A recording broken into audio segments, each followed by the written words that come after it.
Hey, What up? It feels like it's been, I don't think it's been but like 2 months, but I feel like, did we do one in December? We did. Yes. Yeah. But that felt like fucking 6 months ago to me. Yeah. Yeah, it did. It felt like a long time ago Yeah. because 2025 is awesome. And time is going by fast. Yeah, Well, I mean, it's not awesome for everybody, but I mean, it's awesome. I like it. It's a great time to be alive right now. It's definitely entertaining. It's a great time to be alive because, I mean, you know, whether you like it or not, it's like as a citizen, we've always felt we could, you know, like, well, what are you going to do? What are you going to do? You can't fight City Hall. You can't, what do we do with our money? Well, I guess we'll never know. We can't, they've actually, Congress has allowed themselves to get kickbacks, but they call it contributions, and they make all this money, and if we did it, we'd be in jail for the SEC, and now all this is coming to root, and it's just like, oh, this is so neat that everybody has to abide by the same laws, and then also, where the heck is all my tax dollars going? Where's everything going? Where do you mean we have Social Security? So I think it's just been a great time. For me, it's been a great thing because like when I took over one of the properties before, I had an audit done, and I was going through stuff. I'm like, what in the heck? We had they had gift cards made out.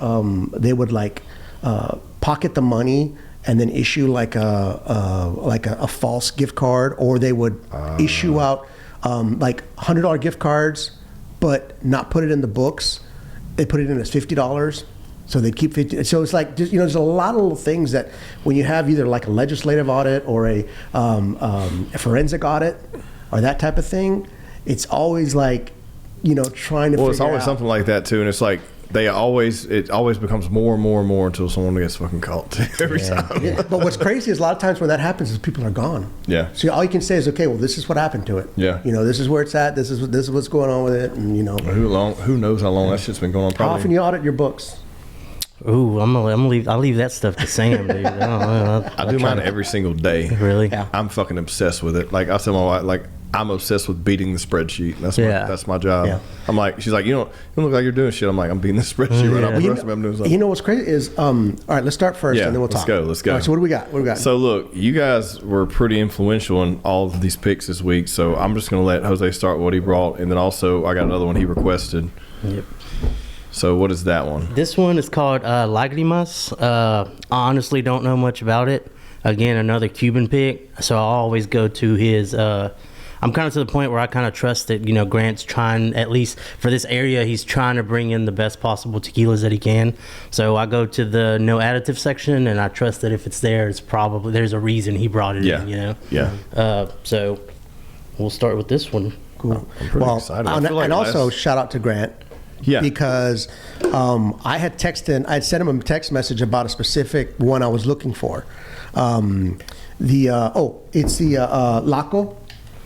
They have a Laco. Remember that Laco, the one we liked, the Laco? Oh, yeah.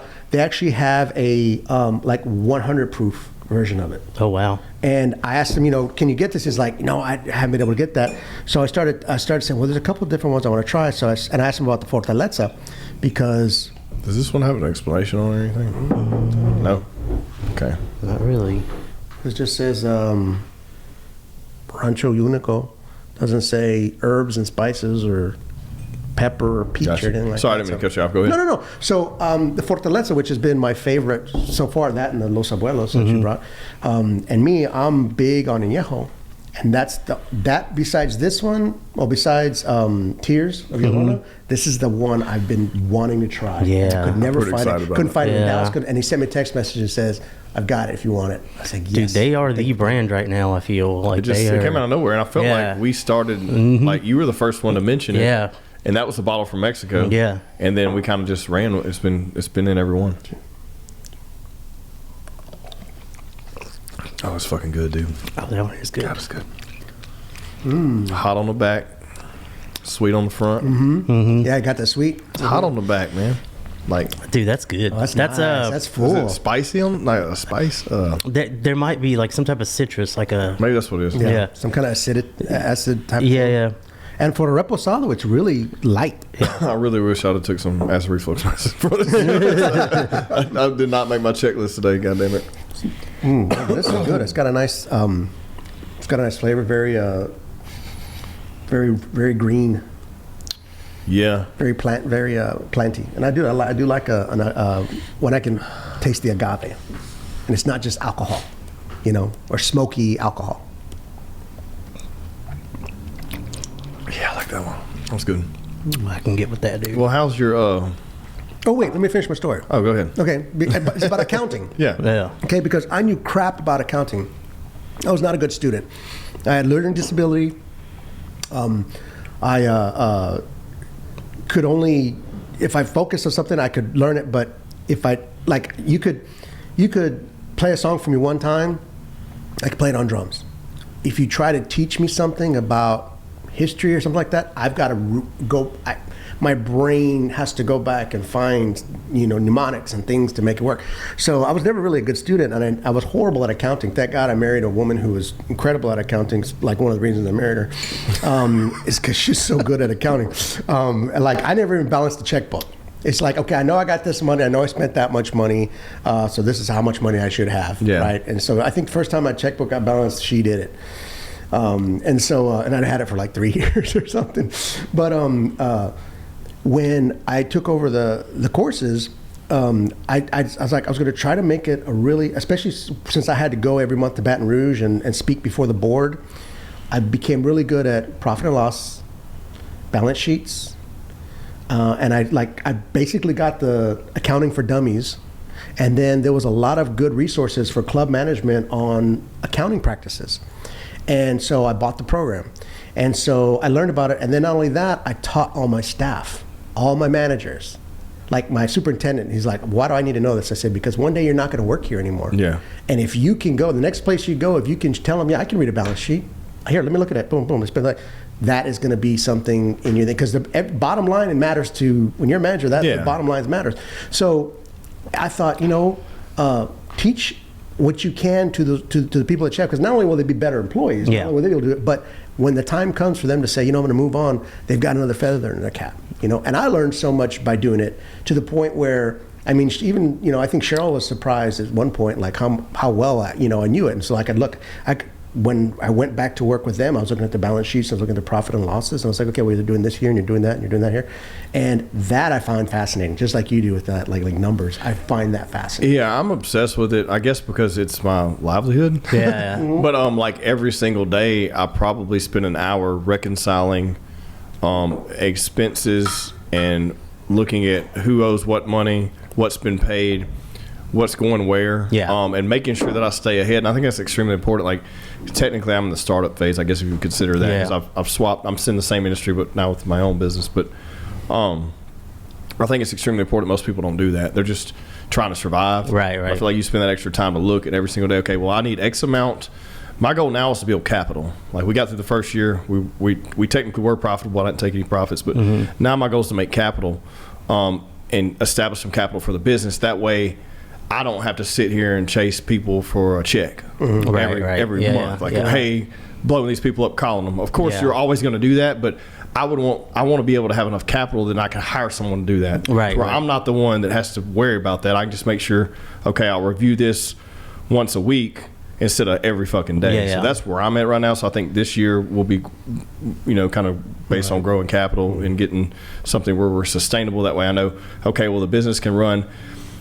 If all hell breaks loose and someone doesn't pay, like 10 clients don't pay their bills, I don't have to shut my business down. You know what I mean? Whereas right now, that honestly, you're honestly just like you. Yeah, you're at the mercy of your consumer. Yeah, you're customer. Like one bad month away from hey, so we're in trouble. So like that's where I'm at right now. And I think it's cool, but I think it's just maturity, man. Maturity in business. Like, I used to didn't think about that shit. I was just chasing the commission or whatever. Yeah. Well, and you also too, I mean, not now, but I think within a year, it's going to be the best time to start a business. I feel really optimistic. I'm glad you brought it up. If they do what they say they're doing, if they're going to support, because COVID killed so many small businesses. It may not have killed it that year, but the preceding year, the years after that, the years after that, you had to make up for everything that you lost. And at some point in time, you just go, I'm out. Yeah, You yeah, know, for sure. I've There's a lost, lot of people that do that, I've lost especially if they money. were. Yeah, and I mean, I can see too sometimes like businesses. I think sometimes they'll go like they'll close down, and it's not necessarily that they're not profitable. I think sometimes people like I could see how at times people could feel like, okay, we're just spinning our wheels here, right? Yeah. Like yeah, we could stay open 2 more years, but it's like we're at that point where we maybe have achieved max growth, and it's like we're doing this month-to-month cycle thing, and like you were talking about, like now getting to that point where you build capital. Yeah. And I always see that, like, because I've talked to other people that have shut down a business before, and it wasn't necessarily like that we weren't profitable, Right. but they just get tired of that grind to Yeah. like, and they're still kind of just like a regular job. Well, where you know. gotta change. You gotta change your Yeah. perspective and your objectives. And like, Right. I'm spending an hour a day on that. And Yeah. Like, that's what my wife joke. We joke with each other. She's like, you ain't doing nothing. We'll talk shit. You know, Yeah. 'cause we all work in the same Yeah. business, so it's like there's a banter of having fun talking shit. You know, Right, like, right. You look like you're not doing anything over there. When I know Yeah. you're developing a website or something. Yeah. You know, so we'll talk shit. But I'm like, look, I'm collectively spending, 10 hours a week on this Yeah. because I'm chasing a goal. Not so much a monetary goal, but just something that is a security goal Yeah. for employees. No, I get it too. Like Taylor, Taylor well Yeah. over there. Like now that I go in, like I actually have Taylor built me a little office because they had their like brewer's room, and he took like some old butcher block and just built me like a desk like in the locker room. So that's where I sit. And every day, like I'll be on the computer working on some stuff, and he walks by and he's like, "What would you say you do here?" And it's every day, dude. That's what my wife fucking tells me. Yeah, every day, dude. She's like, do you Stapler? just, That's my she's, Yeah, like, yeah. swing lane. she's like, do you just meet with people, Yeah. talk shit, Yeah. and then tell everyone else what to do? Yeah. It's like, that's what it looks That's like. exactly- yeah. exactly I said, what that I is do. what I do from 1,000-foot view. Yeah, yes. no, I can see why it would look like that. Like Right. I've been sitting in front of this computer for like 2 hours, just Yeah. whether it's like running payroll or just prepping schedules or getting ready for the months to come. Like Well, it's essential, and I think too the biggest hang up is most people don't know every in and out about their business. Mm-hmm. Like, because some people grow too quick, or they come into something, take it over, whatever. But like, if you know every single piece of it, I think it's hard to fail. Yeah. Because I say Well- that. I say not. That's not that it's hard to fail, but like at least the entire makeup of it, and if you know it's going to come to a fruition or whatever, you can make plans. It's Right, not like right. an abrupt oh shit. yeah, Pull the plug. No, it goes And down this to is- everything because when you depend on other people, like nobody can leave you hanging, right? Yeah. Even like I think you could have the strongest employee ever. And then obviously that employee becomes an asset to your company. But if you know every aspect of your business, Right. like you could still afford, like it would suck, but you Yeah. could still afford to lose that person and your business not fucking tank. I was talking. It's funny because you brought that up. Because I was talking to someone. I'm not going to name the business, but I was Yeah. talking to someone down or in this area, and he was like, "Hey man, I was like, what the fuck are you doing back here?" He's like, "Oh, one of them went to jail." Yeah. He's like, he'll be out tomorrow. I was like, okay, that's cool. Yeah. All right, so this is why does tell us yeah. about this Cascanes? Here you go. I don't know, man. I just same thing. Like, I don't know. I guess Instagram and Facebook algorithms follow me when it comes to tequila, and then I just been seeing so much being posted about this tequila. So it's one of the ones that like I've always wanted to try. I haven't been able to find it in Dallas, so it was like Are y'all still in that group that I got kicked out of? I don't think I am. I don't think I am either. Did they I, kick all of you I out? do. They may not even be around anymore. I never even see it anymore. But like, I was in that. Like, I used to see stuff, and I don't see anything. Yeah. Like tequila. I get a lot from the Tequila Mamacita. I get ads. I see a lot of Yeah. her stuff, Yeah. but I don't see anything from that Well, group. it's Cascanes. It says this is one we picked up that Jose requested, and shout out Cuban. It says true to earth, true to flavor. In our minds, producing tequila is an art form we take very seriously. With Cascanes, you will find a boutique-style distillery that operates harmoniously with the land, environment, and the natural spring that sustains it. Nestled in the region of Jalisco, Mexico, we had hand-select blue Weber agave for harvest and source our water from a nearby natural spring. That's something we may have never heard before. I Yeah. don't know if that sounds familiar or not. Mostly it's just like Our attention Toilet to our attention to detail continues through every step of our small batch process until we finally this is Texas hard to read. Till we finally bestow our tequila to the sanctum of a custom bottle made from recycled glass. Cool. Cascanes tequila, a story to celebrate, an authentic taste to behold. I don't know if we've ever read any copy about using a natural spring for water it source. sounds like not on they're still kind of a smaller operation from what it sounds like. A lot of this stuff gets redundant. We Yeah. hear the same shit. Like, Yeah. so, of course it's from Jalisco. We understand Yeah, that. But like, y'all all this use one- blue agave. We know, like it's. Yeah, we'll try that. Well, you know, an interesting thing about like leadership. One of the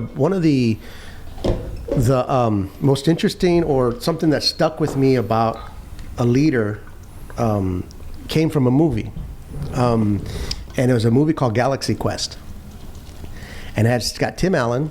Oh, that's a comedy. And, Alan Rickman. I remember that shit. Yeah. And he was telling him, you know, the bad guy was asking him, you know, what is the whatever the thing is, the what the heck was that thing called?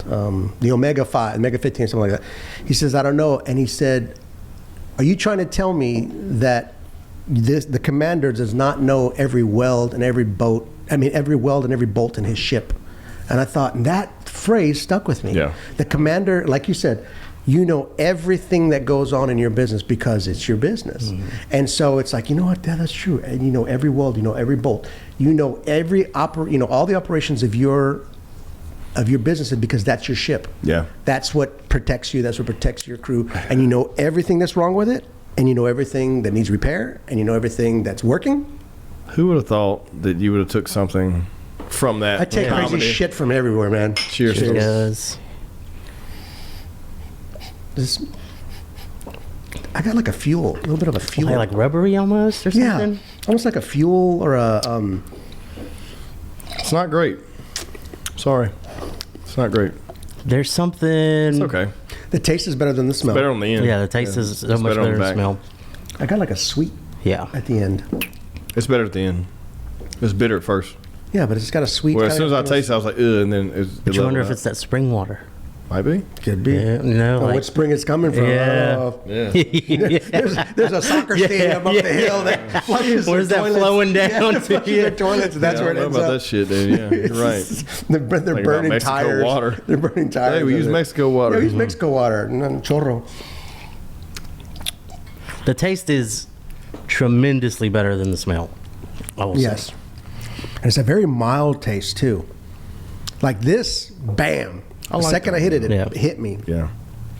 This is smooth. I tasted on the back end a little bit more. It's cool. I do like it. Is it like, did it blow my mind? Is it like my new go-to? It's not. It's got. But it's. I would drink it. Right. I'll say that. I'd say it has a cool flavor as opposed to a warm flavor for me. I'm not a fan. But it is also a Blanco. Yeah. Yeah, but we've had, what he's picked lately from Blancos, we've had a lot of luck. Yeah. Right. Now, I was excited about this. The Casamigos? Casamigos has been a go-to for me lately at a restaurant or something. If they don't have anything else, I at least can always get that.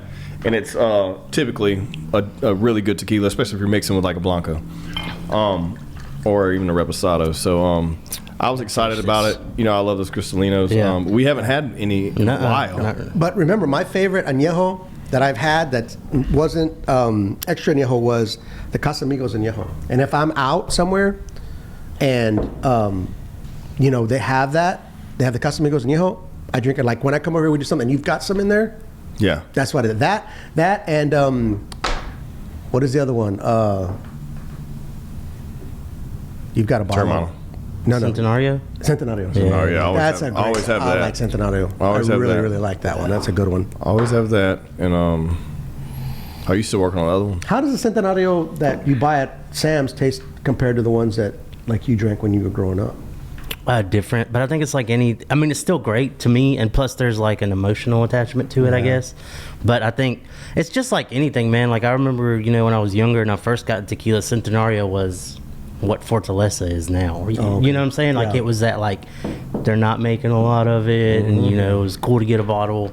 But now, even we speak of Fortaleza, and as great as it is, it's part. We get it. The fact that you can get it in Shreveport now, right? Because when we first talked about this thing. Well, the first two bottles I bought them at that place on Benton Road and Kingston. Yeah. That little market. Yeah. I bought the silver and the reposado.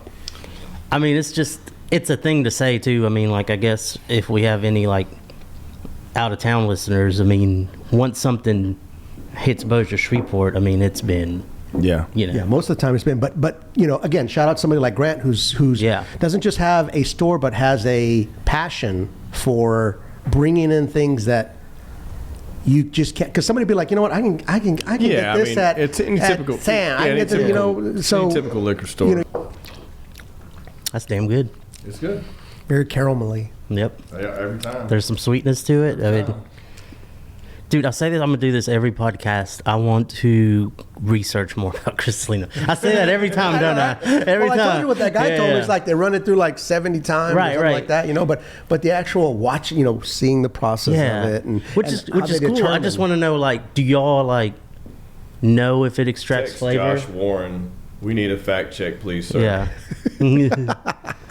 Hey, so what's with the upside down LA? I think it's just fashion. Okay, it's not like the upside down American No, no. flag or something. It's not like a call for help. or- No, it's not like as far as I know, it's not like a political or religious thing. I think where it started is and I actually talked to some guys about this in Dallas was the first people that did it. Like this guy came out with this fashion brand and he had Dallas, but it was spelled upside down on his hat. Yeah, I've seen yeah. that. People throwing shit. And then upside I guess down. that was just him doing it just to do it, and I Yeah. guess like all the like big hat companies started doing it. So Well, we went. My son couldn't come home for Christmas, so we went and saw him the weekend of Christmas, and we went to the Star. We went to the little area over there. oh yeah, I like that. Dude, that is badass. so That's insane, nice, dude. man. You have to go to that one restaurant in the Star area. They have a hip hop brunch on Sunday. Oh shit. I don't know which one it is, which I know you're always getting ready to come back on Sundays. But dude, it's fucking badass. Is it? I don't remember what. It's one of the players' restaurants.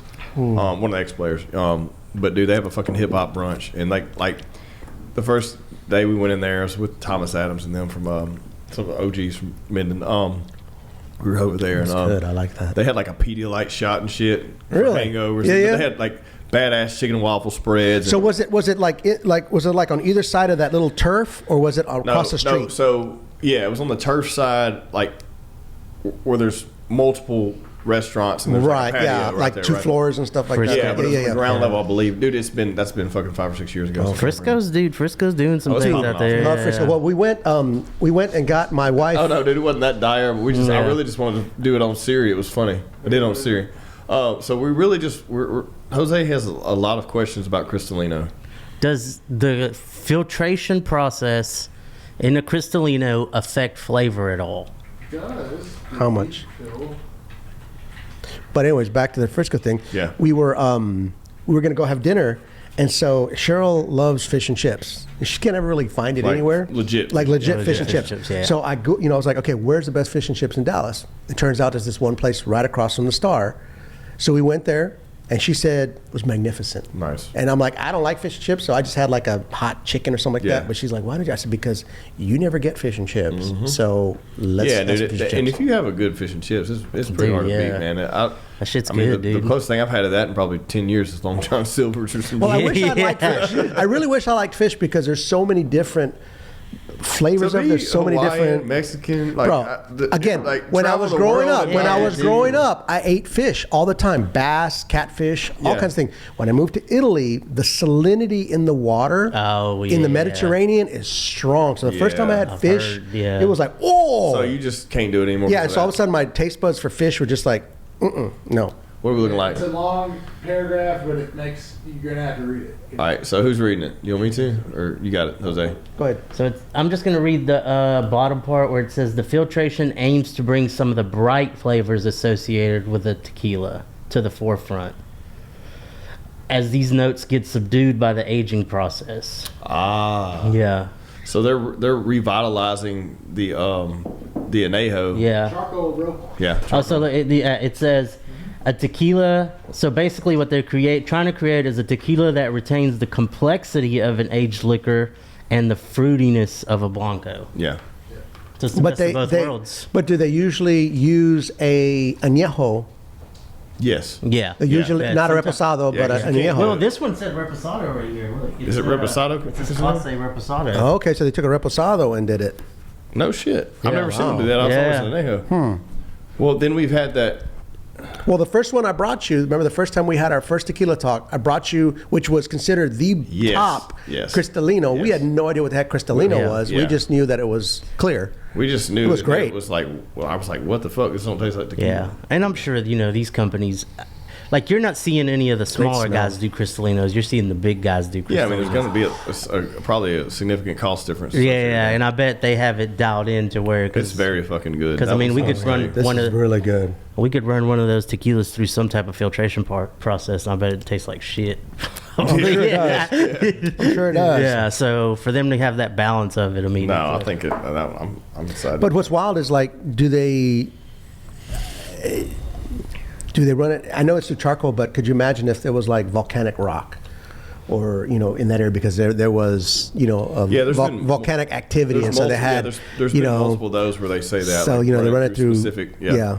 That one you had. through that volcano something or other. Volcán de mi tierra. That shit was fucking. they amazing. changed their. Did you notice they changed their bottle? Did they? We haven't had it since. Because no, I don't think so. Because I saw it at Cuban, and I said, "What is this?" And I read it, and I was like, "That's not the same bottle we had." So it doesn't have the volcano on the inside? No. Oh, wow. We should run that back just because. Yeah. What we need to do is do like a top 5. I'll look at all. You're gonna have to. I'll go through that, and we'll look Yeah, at that you'll and have see to. and say which ones were our top 5s. Well, so I was telling him this. I can't remember on the last one which one. Neither. If Josh will get back to his post, I don't know where he's at. I think he went and got a refill. Yeah. When he gets back to his post, maybe he can proof which one was won last.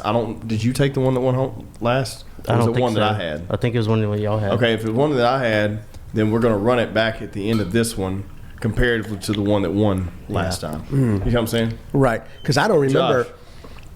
We didn't even. Can you check? Can you run through that last video real quick and see from our last show and see which one won, which bottle won Which one was our favorite? from our last show? Because I don't even remember what we had. Yeah, but it should be right at the end, and then Yeah. and then we're gonna bring it back on the show. Or we might have just took a picture with the one that won. No, Yeah, but we never. Oh, but we we never didn't? took a picture. It's a lost- We it's took a a lost picture, but we photo. don't know whose camera we used. I know we took a picture. Yeah, I know too. But I don't. But see, Cheryl usually takes the picture, but she wasn't It wasn't here. but I knew we took one. You couldn't find it. Jose couldn't find it. He couldn't find it. I couldn't. Now I do know that the one before that, the the ceramic bottle Ceramic one. won. That one Yeah, won. That one the won, one and before the that. prior to that was the LSU or the Louisiana one. Yeah, that one was So pretty I good. know that, but I don't remember what one last Yeah. time. I don't even remember what we drank last time. He's gonna I'm trying to have to remember figure what I brought last Yeah. time. Well, are we going to jump into this Fortaleza? Let's do it. All right, so everyone that knows about this, I mean, we've had a Blanco. I believe we had a Reposado on before. Yep. So we've never had the Nejo. And then we went Oh, back to a reposado, but it was Los Abuelos, remember? And it Yeah, was just it the was same actually- thing. yeah. Yeah. What does it say? It says Tequila Los Abuelos. Yeah. Yeah. And just backstory on that, if you're in Mexico, it's called Los Abuelos. I guess when they got distribution into the United States, there was already a brand that used the name Los Abuelos, so they had to change the name to Fortaleza. So Right. there is no difference whatsoever. I did find that, like my dad talked to a guy, a tequila guy at a liquor store over there Yeah. when he got the bottle for me. He said there's no difference whatsoever. Gotcha. They're getting what we're getting. It's just the name. Well, God, I shout love out the to color Grant. of it. Yeah. Always coming through, man. that Always color coming is through on just- the request. We're going to get him on the next show. We talked about that last time. But we'll coordinate with him and get him on the next one for sure because I want to talk about this. And I don't even know how much he really drinks tequila. He really drinks, but he seems to be passionate about getting the high quality product. That's what I've always wondered. Like, is he a tequila drinker? Because I know he's also big into the bourbon I've had game. him on the podcast and he talked about it a little bit, but he didn't seem as avid of a. Which we may drink a little too Yeah, much. well, yeah. Well, no, I mean, I think that's everybody too. I think, again, knowing your business, right? Like, if I'm gonna own a certain business, I want the best of the best, right? for Like, I sure. want to offer tequila drinkers the best they can get. 1,000%. God. All right, let's go. All right, cheers. God damn. That's delicious. God damn. Oh my God, Oh, sweet baby Jesus. man. That That has is- to be top 5. Yeah. I've That is never, like- I yeah. can't catch a difference all the way through. Nah. I can't get, dude. I can't. It carries the. I've never had a flat. That's a flat. I don't know. I don't speak proper etiquette, Yeah, but I'm gonna call that a flat line. It's the same all the way through all the way through. for me. It is, yeah. It's From the tip of the all- tongue, I don't have a surprise. Yeah. tip of the tongue to the back When of it your hit mouth. me, You it's- get all the flavors at once, which is like it you rides. get oak, you get that barrel. You get a little caramel in there. Yeah, you get that, and then it just slides on through, and doesn't hit you. It It doesn't didn't like change. There's no Yeah. burn at the back. It's not offensive. It's Holy shit. wow, That's got to be up there, man, with tears. I'm telling you. they know what they're doing, man. man. I tell you, you know what? I was doing something the other day, and I was thinking about tears, and I remember something I had said about it that it tasted like Christmas morning. Luna. Is it over there? Is it Luna up there? Luna, Luna Blanco. that might have been mine. I was yours. I believe you took it home. It's not up there. Yeah. It was Okay. Jose's. Yeah. Luna? Luna From the Blanco. last episode. Yeah. Hmm. I think everybody was toasted. Yeah. That was that was holidays. I just watched that. Yo, What the bottle look like? We were having. You drove me home because I was like, and he drove me home, right? And I'm What like, the bottle look like? it looked like Christmas. Was it like green and like something at the bottom? Teal and red, yeah. Okay. yeah. Yeah. No, but he drove. Drop it. Like, Do you still have that? We were so Let me see. Can you pull that up? gone. bottle? We were so gone that he drove me home, right? And I'm like, okay, the turn's up here on the left. Is back there. Missed the turn. then my wife called and we're talking to my wife. Yeah. Hold on, that's not. That's not the same one. That's Luna Luzo. Yeah. That's not it. You sure it was Luna? Well, yeah, that's what she said. Luna Blanco. That's what y'all said. Well, there's a Luna Luzo. When you said that, Do we misspeak? Yeah, might have. That was- No, that's not it. No, It's a cheap tequila. That's Luna Luzo, and it's okay. Yeah. yeah, I have no idea. Hmm. Y'all have said. There was a picture of it. Can you bring it up and pause it? Man, that is Show so me. nice. On here? With no audio? Yeah. That'd probably be easier. Man, Sorry I'm putting you to work, bro. that's Dude, it's all good. That's good. But yeah, anyways, I feel good about this one. Holy shit, we've only been running for about 25 minutes, 30 minutes. We've already gone through all run three. through all four of them. But I think you know why I think we want to get to the point, find out which one we like, and then talk shit and drink. yeah. I think you're right. I think you're right. Yeah, Yeah. because Used to, sometimes it would take us 45 Yeah. minutes to get through all of them. yeah. It was number 7. That's all. You know, I was getting my. I went to my dentist today. Yeah, fuck no. No, dude. You, And my, how many seven. how many EVMs have you had today, Yeah, sir? dude. Look at that. Look at that. Tequila Talk the first one, the very first one. Oh, OG boy. When was the first one, Josh? Can you go back to the number 1? Sorry, fucking you up. No, I'm not going back to the first one. I'll do something different. Dude, just go to the Josh, channel. I just texted you. Go to the channel. You text me. Don't worry about it, dude. Just read your fucking text, man. No, Trying to get on y'all's level. But I went to my we're trying to get on your- my dentist today, right? And so my dental hygienist, she's like, you know, how you doing? He's trying on the other side of the printer. I can't. I'll go over this. Oh. She says, you know, how's everything Okay, I'll be going? back. Or actually, I'm just gonna send you a picture. Yeah, ask Jeremy. And she asked about the tequila thing. I was like, oh yeah. I said, yeah, you know, I do that because I usually tell people about it. And I said, we got one today. And I had unlike some of my other doctor's appointments, everything was perfect. She's like, your teeth look good. I said, that's the tequila because there's no sugar, there's no additives. You know, it's all good. It's good for you. So make sure you start, you know, rinsing your mouth out with tequila. Yep. Yeah, I think I told y'all this, but I didn't say it publicly. But I ran a whole panel on everything, and I popped for all these. We're not calling them allergies because it's not technically an allergy test, but it's an intolerance test. Yeah. Okay. And the only liquor that I move pop- that? I think it should be fine. Yeah. The only liquor that I popped for that didn't show well was tequila. So I've went carnivore since then, 100% just meat. And I still drink tequila. I haven't cut that out. I'm not cutting that out. But it did show up. That's one of my intolerances. But I've taken it back a little bit. But I feel like I check my Whoop and I check all my bullshit and look at my health stuff, and my recovery always seems to be low if I'm drinking like margaritas somewhere And it's not that we're having a low end tequila, but it's like an 1800 or something. Yeah. So Right. now I'm considering that a low end tequila. Right. So Yeah. when we do something like this, I can literally get fucked up Yeah. on this stuff, and next day feel fine. Yeah. Yeah, exactly. Because there's no sugar, there's no Yeah. nothing like that. Additives, There's no all that additives stuff. in there. Yeah, yeah. And and exactly too. Like with me, my okay, I went to go see my urologist because I'm 52 years old, and we started talking, and he was looking at like my blood panel. He's like, he was like, I'm worried about your triglycerides and all that stuff. And he gave me this handout that he prints out. He goes, my daughter used to work at Willis Knighton, so he knows her, and they know them. Yeah. And he goes, well, Lindsay will tell you this. I'm big on nutrition. So he actually gave me a sheet. He'd actually put together a reading list. What you should eat, what you shouldn't eat, things that are good for you, things that are bad for you, and he gave me a list of books to do, and like one's called the Big Fat Truth, and it's the truth about fats. Yeah. And we were talking about oils and stuff like that. It's like, so should I just like olive oils, or like beef tallow? Beef tallow it's is very great. good. It's very good for you. Great. I love So beef tallow. he gave me all this stuff, and I started reading these books. And I'm like, okay. Everything they've told me Is a lie. Is a lie. Yeah, it's like do this is good for your Shout out health. RFK. Heart healthy, all this stuff like that. And I'm like, I'm reading this, I know, and I started. This is it's interesting when when you're an older. Have you ever had a prostate exam? No. We're not Have you there ever had, yet, have bro. you ever had a We're prostate short exam? by about Okay. 5 years. Well, no, Yeah. I had one when I was in my early 30s because I Okay. had a swollen prostate. Okay. Okay.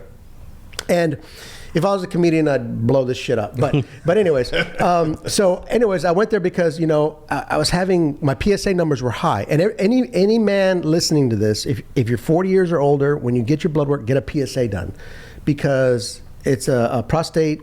It reads the numbers on your prostate, they elevate it, and if you have a history in your family of prostate cancer or something like that.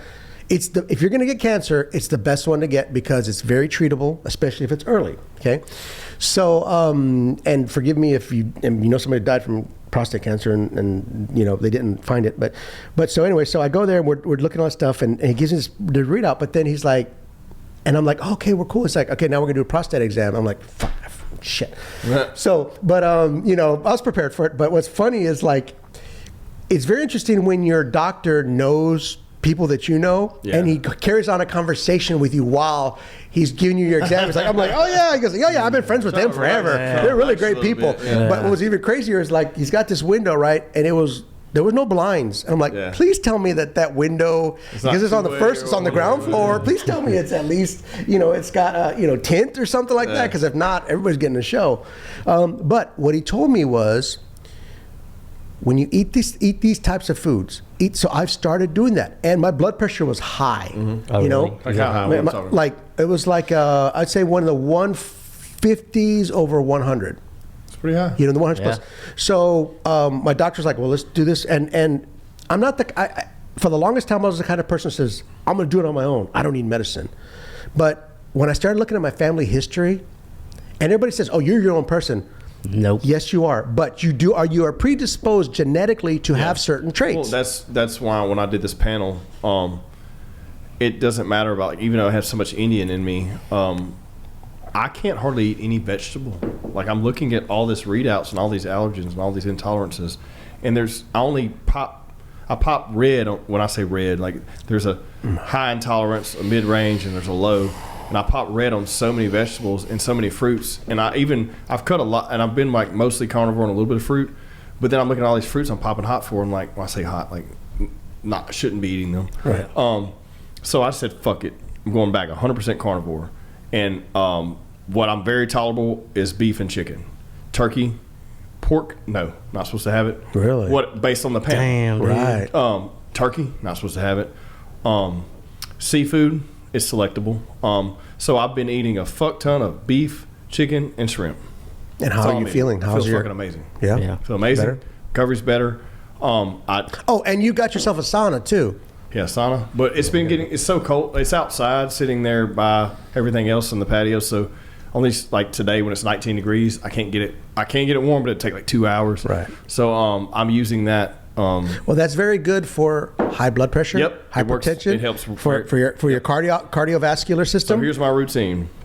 Wake up, take a piss, cold plunge, 3 minutes, hot tub, 15 minutes because it warms you back up, gets the pores open, then get in the sauna after the hot tub for 20 to 30 minutes. Right. Now, that's the sauna I have. I was cheap, bought it secondhand. I wanted to see if we're going to use it before I invest the money in a really high-end sauna. Well, when you decide you want a high-end sauna, let me know.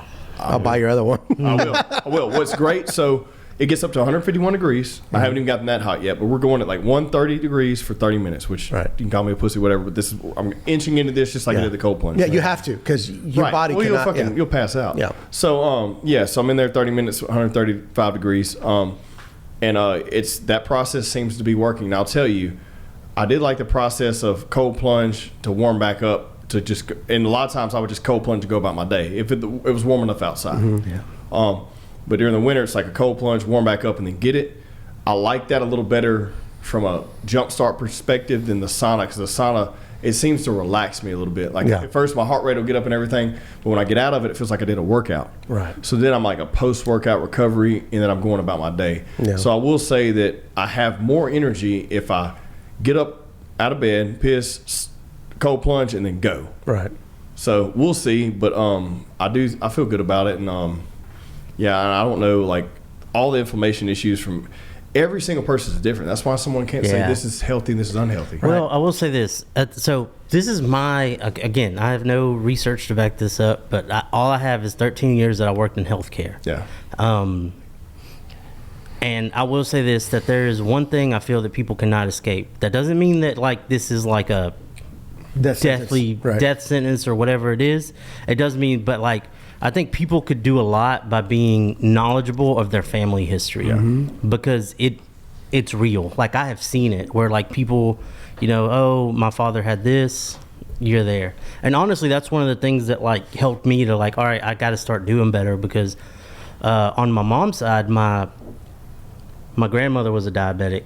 My mom diagnosed, she is officially a diabetic as of like 2 years ago. And I was like, and just by everything that I've seen working in healthcare, I'm like, okay, family history, it's a real thing. It's a real thing. Like certain things do get passed down. So like for me, it's like, okay, and I'm just looking around and I'm like, damn, everybody's always told me that I look like my mom, and I'm so I got those genes. I have those genes, and I'm like, I need to start like at least trying to do something about it now. But those genes, I completely agree. Yeah. But what I've noticed and learned, been diving into this for the past year, is those genes may not be so much pre-genetically disposed to diabetes as they are pre-genetically disposed to have intolerances to certain things that creates inflammation in the body, which then causes diabetes. Yeah. Sorry to get so super interesting. Right. That's what I think the real story is. Not saying that certain scenario, but what a lot of people say is, I'm pre-genetically predisposed to have a diabetes, but more it's you have similar allergies or intolerances which create inflammation, which then in turn creates diabetes. Right. And I'm not a doctor, dude, but I literally look at this shit all the time. Yeah. I'm obsessed with that too, because I guess when you get older and you have kids and shit, you start giving a fuck. Right. And it's one of those things. I'm just saying, like, I think it'd be good, like, for people, don't disregard it. Like, know that, like, that's like if your parents had something, your grandparents, there's something there, right? Exactly. Yeah. So like, is it because they were eating processed food? Whatever. You don't know. Were they eating a lot? Well, what's funny is with Mexicans, they don't eat processed food. Everything is whole. But the amount of, and here's the thing also is like, lard, that's not good for you. Well, I started doing some research. Bullshit. Lard is actually better for you than vegetable oil and canola oil. You want to have it, dude. God. Where's Josh? Text Josh again. Text Josh again. No, I mean, I've been big on the beef tallow kick, dude. Like, I'm all for it. I got into it, of course, like probably you did, because all the barbecue guys are now like, we're using beef tallow. And then when you read about it and all this other stuff, you're like, man, that's good fat. A shout out. Yeah. I've got to say this because I drink too much and I forget about it when we do this thing.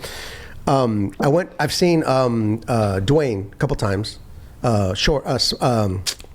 Sweetie. Oh, Sweetie, yeah. Sweetie, I've seen it a couple times.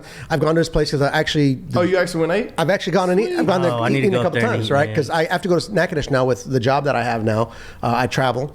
And I actually had pig feet. You ate some pig feet? I ate some pig feet. Wait, and last week I saw they had a special. He posted it. He posted me eating pig feet. Oh, hell yeah. How was it? It was... I've got to tell you this. It was better than I thought it was going to be. I can't do it. I didn't think I would try could. it if you were there with me. I tried it, and I was like, you know what? It wasn't what I thought. But the thing about it is, he did such a good job on it that I ate about a quarter of it. Yeah. You know, and I do know that older people, black people, Mexican people too, like pig feet, they'll eat it because that's all there was to eat. Yeah. But he made it, and it tasted so good. And he's like, hey, man, you ever had pig feet? I was like, no. He's like, give him a slide, give him a piece. And he's like, can I video you? I'm like, sure, why not? And he's awesome, bro. And yeah, his food is amazing. I'm so proud of him. Good job for if you're ever Shout in. out. I gotta get If you're up in there, Natchitoches, man. I gotta get it's up actually there. it's not too far from Natchitoches Medical Center. You can get there pretty quick, right It's over right, the bridge. it's right over the bridge because he moved from where he was. Right, he was down on the old side. Yeah, on the old side. Right on Kaiser, right over the bridge. He's right over there over the bridge, and his brisket. Oh, like the first time I went, I got Cheryl some ribs. I got me some brisket. And I got his plate. I spent like $50, right? All of it was incredible, but his brisket. Oh my god! And he has a different style. Right. Yeah. It's not crap like you're not like Texas crab brisket. Yeah. It's still good. It's Daryl, just I said complete. Dwayne. I'm sorry, Daryl. Yes, Daryl. When you said I'm sorry, Dwayne. I'm sorry. Forgive me, Daryl. Sorry. But shout out, sweetie. So, but it's like the one you and I prefer crab brisket, but it's just as comparable. It's just a completely different taste. Yeah, that's the thing too. It's like I think when it comes to like just that or any type of food, it's like don't shit on people because it's not like the style that you're used to, right? And it's like for me, like I grew up Mexican. It's like every place in like every state in Mexico, every region of Mexico has a different taco, right? And it's like if I was just going around shitting on everybody because I was like, oh, that's not the tacos I like, and it's like, bruh, come on. Like, so no, I do need to get out there and try it. I haven't been since he opened a new spot. But yeah, I need to go over there. It's Sweetie's Barbecue and Blues House. Yeah. It's so cool. He gave me a tour of it. It used to be an old bank. Yeah, it's got the vault. It's got the vault. So he showed me like the vault. He's like, I don't know what to do with it. Like, you know what you need is put your recipes in a book and put it behind there and say, this is the vault. And he showed me like his new. Is he playing some blues there? I wanted to ask. Oh, dude, he was playing Stevie Ray Vaughan. Yeah, but I mean, is he gonna have some bands coming there and play blues? That's what I was That's a good question. I don't know, but I was like, look, Stevie Ray Vaughan, Pig Feet. You can't go wrong. It's got to be. It's a experience I never thought I would do, but for him, I do it because he sat next to me at the first barbecue cookout, and he for the judge. He taught me a lot because I asked him questions, and if you're ever with me, and forgive me if you know me, my buddies know this. I ask a ton of questions because I don't know, and I don't ever want to be like that guy who's like, oh yeah, cool, yeah, I know that. No, I ask questions. Like when I went to Minnesota with my buddies, I asked a billion questions, right? And then I texted them later. I was like, hey, I found out this, and this, and they were laughing because they knew I kept asking them questions about it. But I'm the kind of person where I'm going to ask you questions because you know more than I do, and knowledge is power. And if I can learn something from you because we're sitting at like beer. You are my beer guy because I don't know shit about beer except the fact that I don't like it, but I like your beer. That's what I'm gonna do. I'm gonna ask questions because people. You always heard, there's no such thing as a stupid question. Only stupid people. Yeah. I always believe that if you ask a question and you're sincere, like people will say, you know what? Let me show you because, like my wife, they do Pokemon, and she was part of these groups.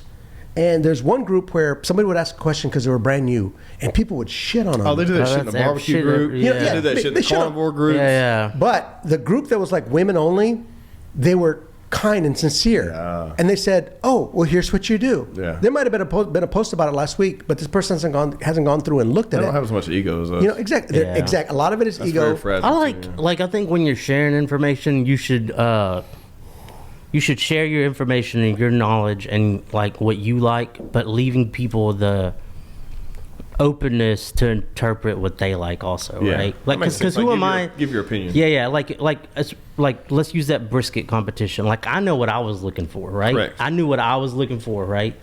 But who am I to fucking tell you that shit did not taste good because it didn't meet like what I like, right? Right. Like if to you that brisket was like, man, I love this. That's why in those judgings, he says, here's the standard. Yeah. And you're picking on these things. Right. Like, you're picking on the appearance. Did it look good? Yeah. Yeah, look good. Yeah. So, okay. Did was it tender enough? Yeah. Even if it tasted good as fuck, Yeah. no, maybe it wasn't. Right. That's how you level a judging playing field. Is you say, these are the qualifications that I want you. You to don't judge. leave it open to interpretation. Yeah. You say these are the things that Yes, you're going to guide. most definitely so. These, you're judging off these things. And all the contestants know that's what they're judging on, so they should be able to. do it. Yeah. How did y'all feel about the jambalaya?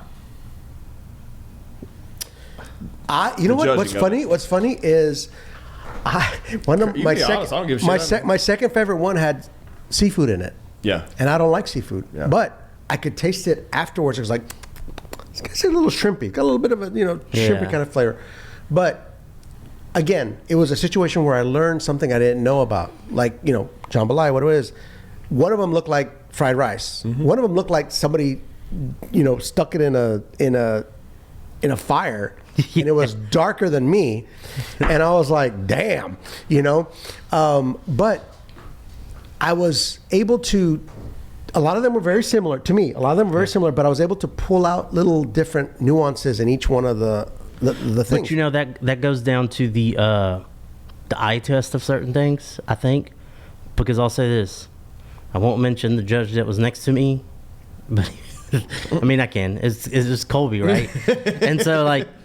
When he saw the dark one, he said, "That's it. Right. That's it." Right. Because that in his mind, that That's what it's supposed to jambalaya, look like. yeah, he said that's what it's supposed to look like. They, they're degreasing the bottom of the pan, and they're getting all that fucking flavor. Now, did it taste like he expected it to taste? But his eye caught that and said, "That's the," and that's kind of like with me. Like so because you trust his judgment, Well, this was after, right? Oh, this okay. was after, right? But like to him, I knew that like in his eye, like when we discussed it, he was like, "That's him." And like to me, like if I see like we're talking brisket, if I see a heavy pepper bark, I'm like, "That's it." That's like shit. dark. I'm like, "That's it." And the yellow fat's perfectly. Yeah. And that's what's cool sometimes. There, it's like that eye test doesn't match the taste test sometimes, right? And No, it's it don't. and it's like. It don't, man. Which is super cool to me. I love all that stuff. And I'm glad that Colby's involved in it too, because me and him like literally talk food every day. We talk food more than beer these days, honestly. So that was super cool. So I'm looking forward to March 8th. I'm looking forward to it too. Shout out. We got the ring here too. Yeah. Boy. Oh yeah, that ring is awesome. I love the ring. case on it. Look at that. That's sweet. Check that out. That's so Ooh. cool, dude. Yeah, That that's is gonna so be nice. people's choice. And Who you know knows what? what's gonna And show I'm up. just talking from a standpoint of somebody who's won trophies and stuff like that. Something like this is something that I would put on my desk, or Yeah. something that I would dude, put why for not? people, because there's a uniqueness in. I like to call them conversation starters. Yeah. Wait till you see the How'd other. you get that? Let me go ahead and announce what company is this. So this is not all you get for People's Choice. So I'm known in the like oil field world, like old school barbecue, from smoking stuff on my little. I don't even think you've ever seen it before, but you might have seen some videos. I know you have. My little tailgate smoker. It's like this big. So you used to combine them at Buc-ee's. I don't know if they still have them. But, No, they don't. Texas Old Country Pits or whatever makes them. Oh. But so you know what I'm talking about, though. Yeah, I know what you're talking about, 'cause I wanted to buy one. I picked one up a couple days ago, and that's going to accompany this ring for the People's Choice, and we are engraving EBM People's Choice logo on the Hell yeah. on the actual grill, and then it'll have a Pork and Fork and a Red Wolf Media logo on the side. nice. Sweet. And that's a fucking trophy, dude. Hell and yeah, dude. like those grills are inexpensive. They're like, if you can get, they're solid iron, like they're Yeah. well-made grills, and you can. I've cooked burgers on them. I've cooked deer meat on them. I've cooked ribs. I've cooked pork butts. I take them on every Florida vacation I go on because I don't like cooking on propane grills. Right. I've cooked a brisket on one. You can do everything with them. And anyways, I love this ring, but I'm more excited about the little grill that's going to accompany it. Yeah, because that's I felt cool. like they need a little bit bigger showpiece, but I like continuously to change these awards up. You're right. Yeah, it's good 'Cause I don't want because the same shit all the time. yeah, I've seen it. Like, Yeah, I got a little bit in here waiting on y'all. Okay, yeah, put some of that. Spicy boy, this is from. I don't like spicy, so I'm Look, gonna do a I little know. That's why I only got a little bit too. got This is habanero. like- so shout out Jeff Stewart, bought this for me. He's a good friend of ours. He does helps us with barbecue. So this is Flying Hearts Tequila. Now I don't know how they acquired it. I don't know if they rebottled. I don't know. I asked Jeffro about it, but he's a busy man. He hadn't answered me, so I'm gonna reach back out. But Jeffro, I'm calling you out on this podcast. Where the fuck does tequila come from? Yeah. And we need to know a little bit about it. But we're about to try it right now. So cheers. Oh, fuck that. Fuck that.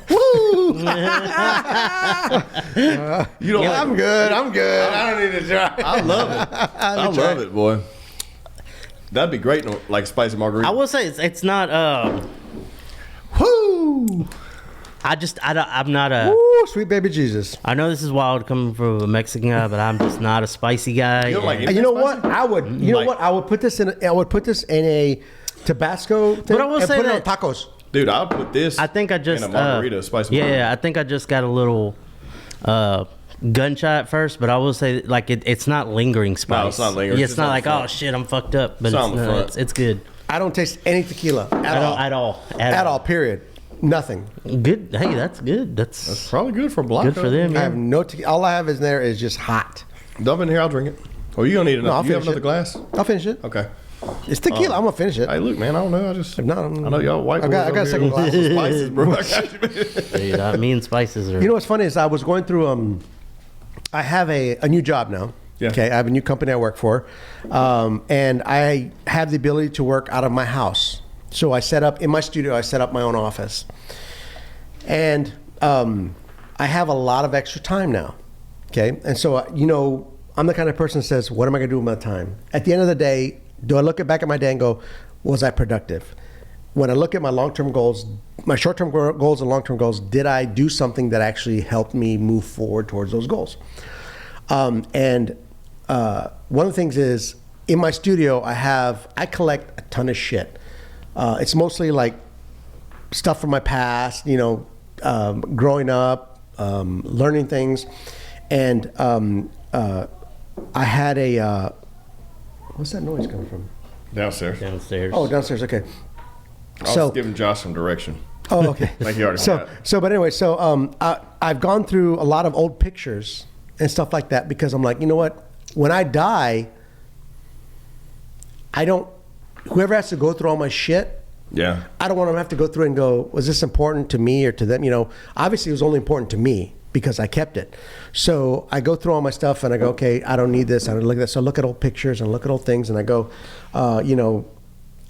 is that important in my life? If somebody looks at that picture, will they go, oh, those are his uncles, those are his cousins, stuff like that. But I have no fucking idea where I was going with this story. That's how good. No, but with being spicy, I'm not a big fan of spice ahead of that. It's like it overpowers. Well, it's a that. mixer. It's a mixer. Yeah. So you're definitely not just drinking that. So like, I love spicy margaritas. I really love them. Like if you take, say we'll go like an ounce and a half of this, a little bit of pineapple juice, an ounce of lime juice, a little bit of triple sec, call it maybe a little bit of simple syrup, call it good. Like it's a really good balance when you have a spicy tequila. Habanero base is interesting because I do like Ghost, which is ghost pepper base, but like if you take that and mix it with some pineapple, it kind of cuts a little bit of that heat out, but you still get the citrus. flavor. I like it though. I mean, don't get me wrong. Like I said, I would put it in a Tabasco thing and drizzle it on some tacos. You were Because I like talking the about flavor. when you die. Do you feel like energy stays with? And this is for both of y'all, just whatever. Because I maybe think of this. Do you feel like energy stays with material items once someone has passed away, or do you think that's more of a memory thing? You want to go first? This might be like a mushroom question, but I don't maybe have any with some mushrooms. I don't know. I don't. I've never thought about that way. I'll tell So you you this. don't have like items that you're sentimental about from previous family members that you like when you see them, or you get a smell or whatever, or is there like energy reminds attached, you? or is it more just memory? I would say for me it's more memory. I guess I think. But I get it. I think because I don't know. those I'm memories are sentimental sometimes. So it's like, Well, my question was like, I have a truck that was my grandfather's that I redone. Which is fucking bad, by the way. You did a great job. Thank you, man. I've been working on that since 2018. So when I get in it, like when I look at it, I don't get any feeling. right. But when I get in it, the first feeling I get is I smell.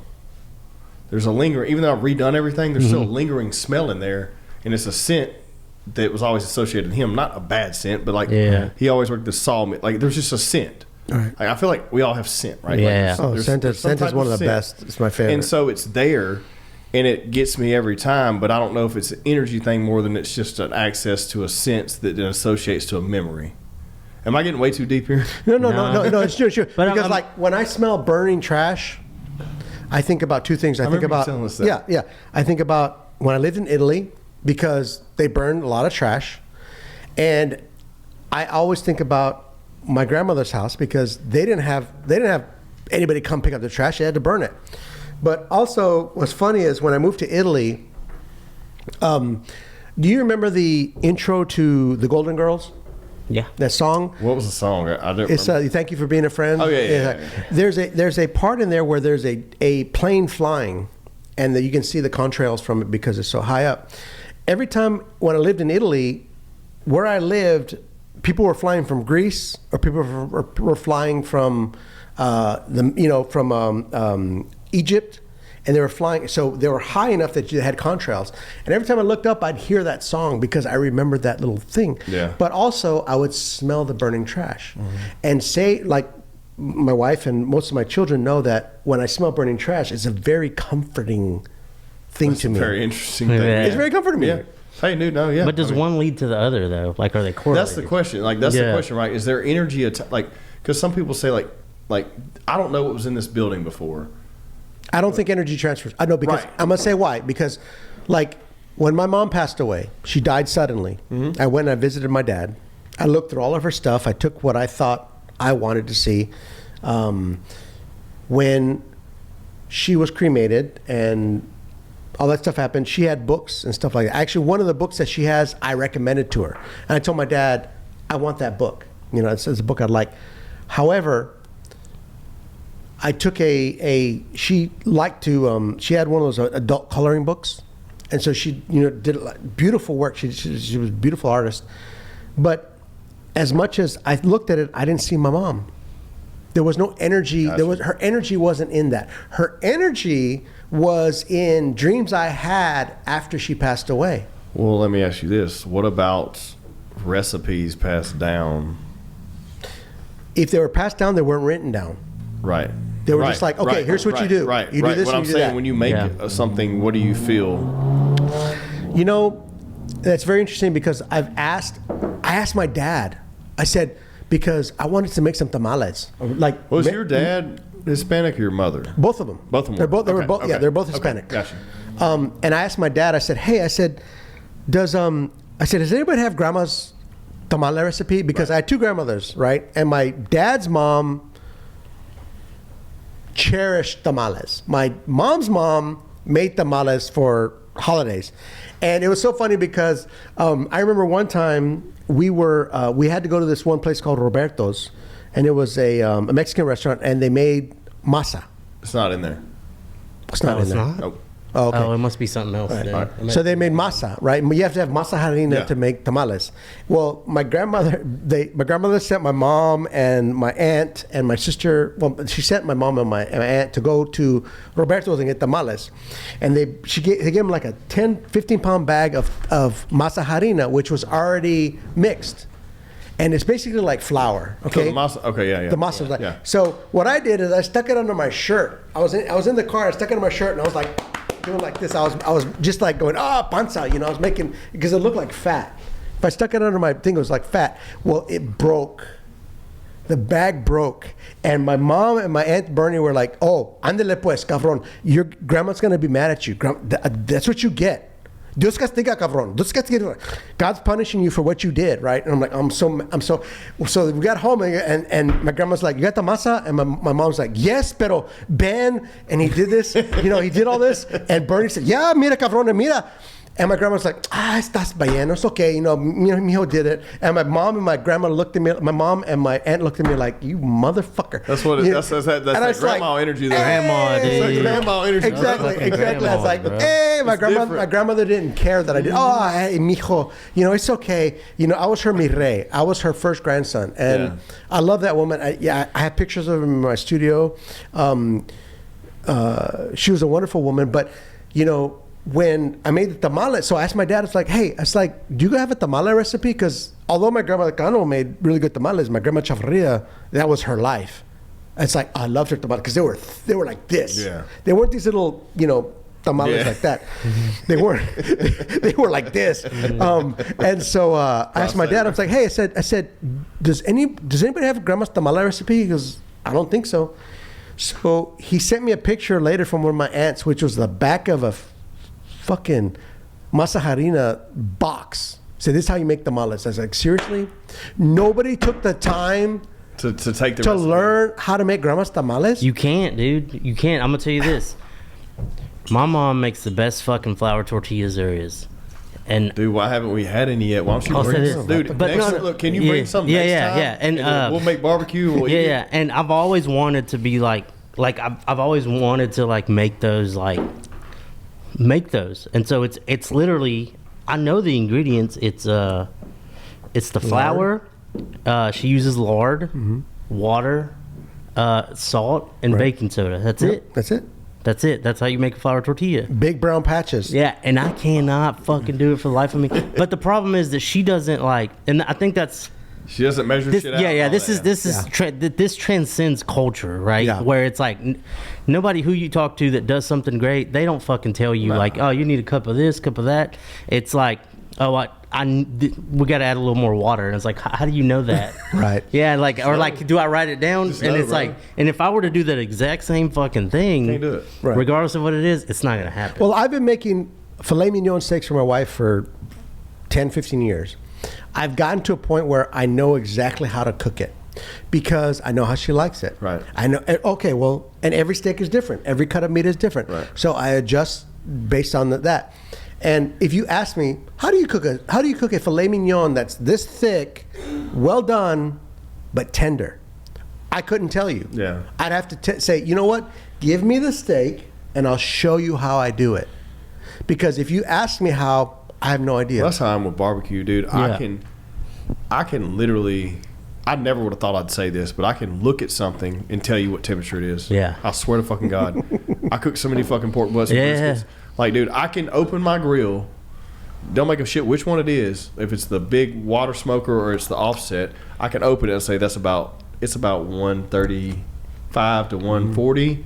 Right. It's gonna need about another hour, and then we'll wrap it. And I'm like, and I'll test myself. I'm like, check that shit, and somebody will check it, or I'll check it. I'm like, God damn. That's God. wild, dude. But You know you do it yeah, so yeah, much. But here's yeah, why. yeah. Here's It's why. just like chefs that Yeah. like Josh and them will pinch meat. I can't do that. I can't. They do the little finger Yeah, thing, they and do I was that like, shit. dude, We're what like, the fuck yeah, are you no, talking it's about, well done, bro? Billy do that shit. We're doing Yeah. prep. She's like, it's done. I'm like, no, fuck that. I'm probing it. 'cause Yeah, I ain't trying to yeah. get nobody. Well, you know what? Yeah. And that's why, and it's one of the things that Sage has carried on is there's something that I learned from Lee Cockrell, who was the executive vice president of Walt Disney World. He said, that which you do becomes easier. Not the task, but your ability to complete the task. Yeah. So when you do something long enough, you become adapt to learning. But here's the thing: a lot of people don't want to take the time to They want a cheat learn code. how to do it. They just want to be like, "Tell me how to do it, and I'll Yeah, do it." tell me the 8 steps that it takes exactly. to do Tell me that. exactly. Yeah, it's tell like, me, bruh, tell me it's what to not- do. Okay. I can tell you how to do it, but what happens is, what's the temperature in your room? What's the humidity? Yep. What time is it? Morning? Is it evening? How much is it? This brand? Is it that brand? What do you have? And a lot of people aren't willing to take the time because everything is 30-minute DIY show. Yeah, Yeah. sure. Everything is. Yeah. We're gonna start here. We're gonna do it. And boom, your kitchen is done. Here you go. Yeah, exactly. Boom. So people want that, Well- but they don't want to take the time to go. Okay, there's variables. I've been the same way with fire management too. I can tell you by looking at the fire what temperature. Dude, when you do it enough, it sounds stupid or it sounds like there's no fucking way to do it, but I can tell you by my equipment, I can look at that fire and tell you how long it's going to be before I need to replenish the wood. Yeah. Or I can look at that fire and tell you it's going to spike to around 275 and then it'll level in about 10 minutes and I have about 30 minutes before I need to add wood.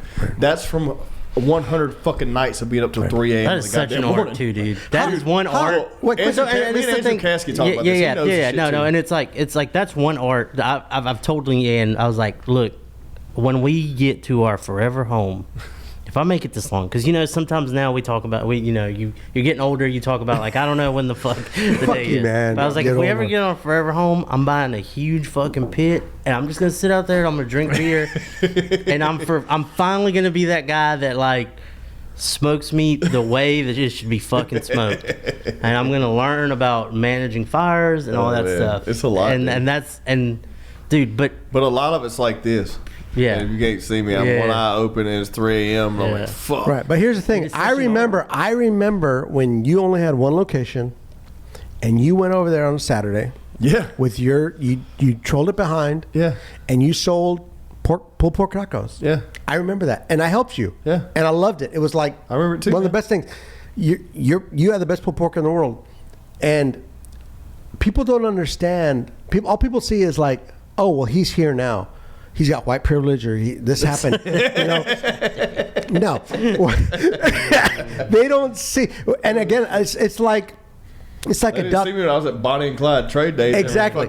It's like a duck. Yeah. It's like a duck. You see a duck on water, and it's just like this. Yeah. But what you don't see is it's doing this underneath Yeah. the water, and a lot of people. Same thing with these guys. They started the fucking garage. Right, bro. exactly. You started out, and people are like, "Well, I wish I could do that. I wish I had." Well, I remember. No, first off, sorry to interject, but I don't please. want to lose my train of thought here.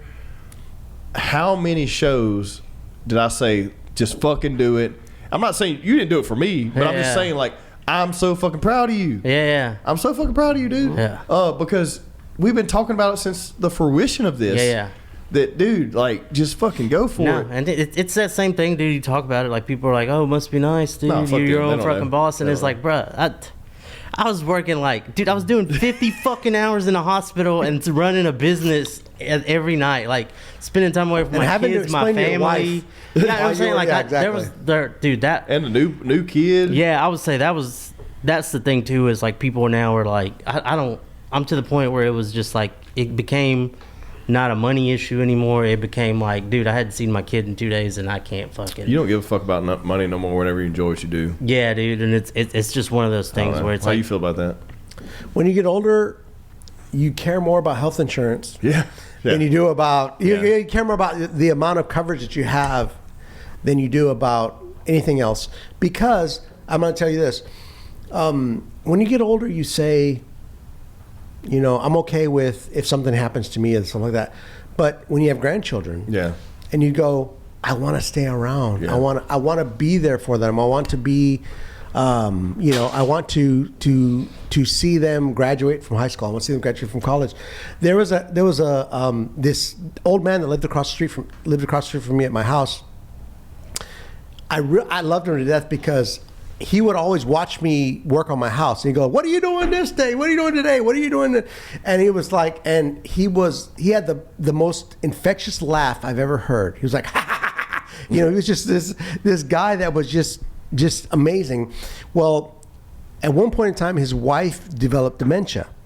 So the man's daughter came and talked to me and said, my mom's got dementia. Here's my phone number, blah, blah, blah. Well, she ended up passing away. He ended up passing away about a month ago. Because I was like, I went over, I said, what's going on? There's a lot of cars over. What's going on? She said, he has this and that, and he has hospice and this and that. And she said, but he's coming home. So, by the grace of God, he passed away in his own home. Right. And she came and told me, he passed away. How old was he? I have no So idea. He was natural old. causes, He was natural old. causes, Yeah. yeah. He had probably great grandchildren. Yeah. But he was the kind of guy that was so proud of his grandkids because we were all baseball fans, because they used to play baseball across the street from our house, and they would hit their tennis balls into our garage, and we're like, oh, whatever. But one of his grandkids ended up playing in pro ball. And he played for me. He had on his phone. He played for me the radio broadcast of his grandson. But every day I'd see him, he had like a Miller Lite or something like that. He had beer, and he'd come across to you and goes, "Why are you working so hard? Why are you working so hard?" I said, "Because I'm not your age. That's why I'm working so hard." But when I was remodeling my house, and he would look at me and he'd come and go, "What are you doing today?" And so when he passed away, it was kind of like we all go. yep. At some point in time, we all go.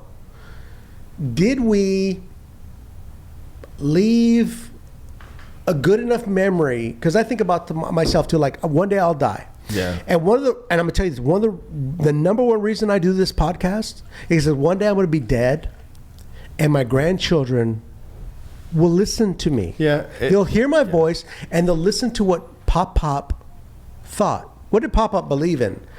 My grandfather, before he died, I went and spent time with him. I told my mom, I said, I'm going to fly over there. I'm going to spend time with him. He had cancer. He had lung cancer. I spent some time with him. He told me stories that I'd never heard in my life. And you know what the sad part is? I don't remember them.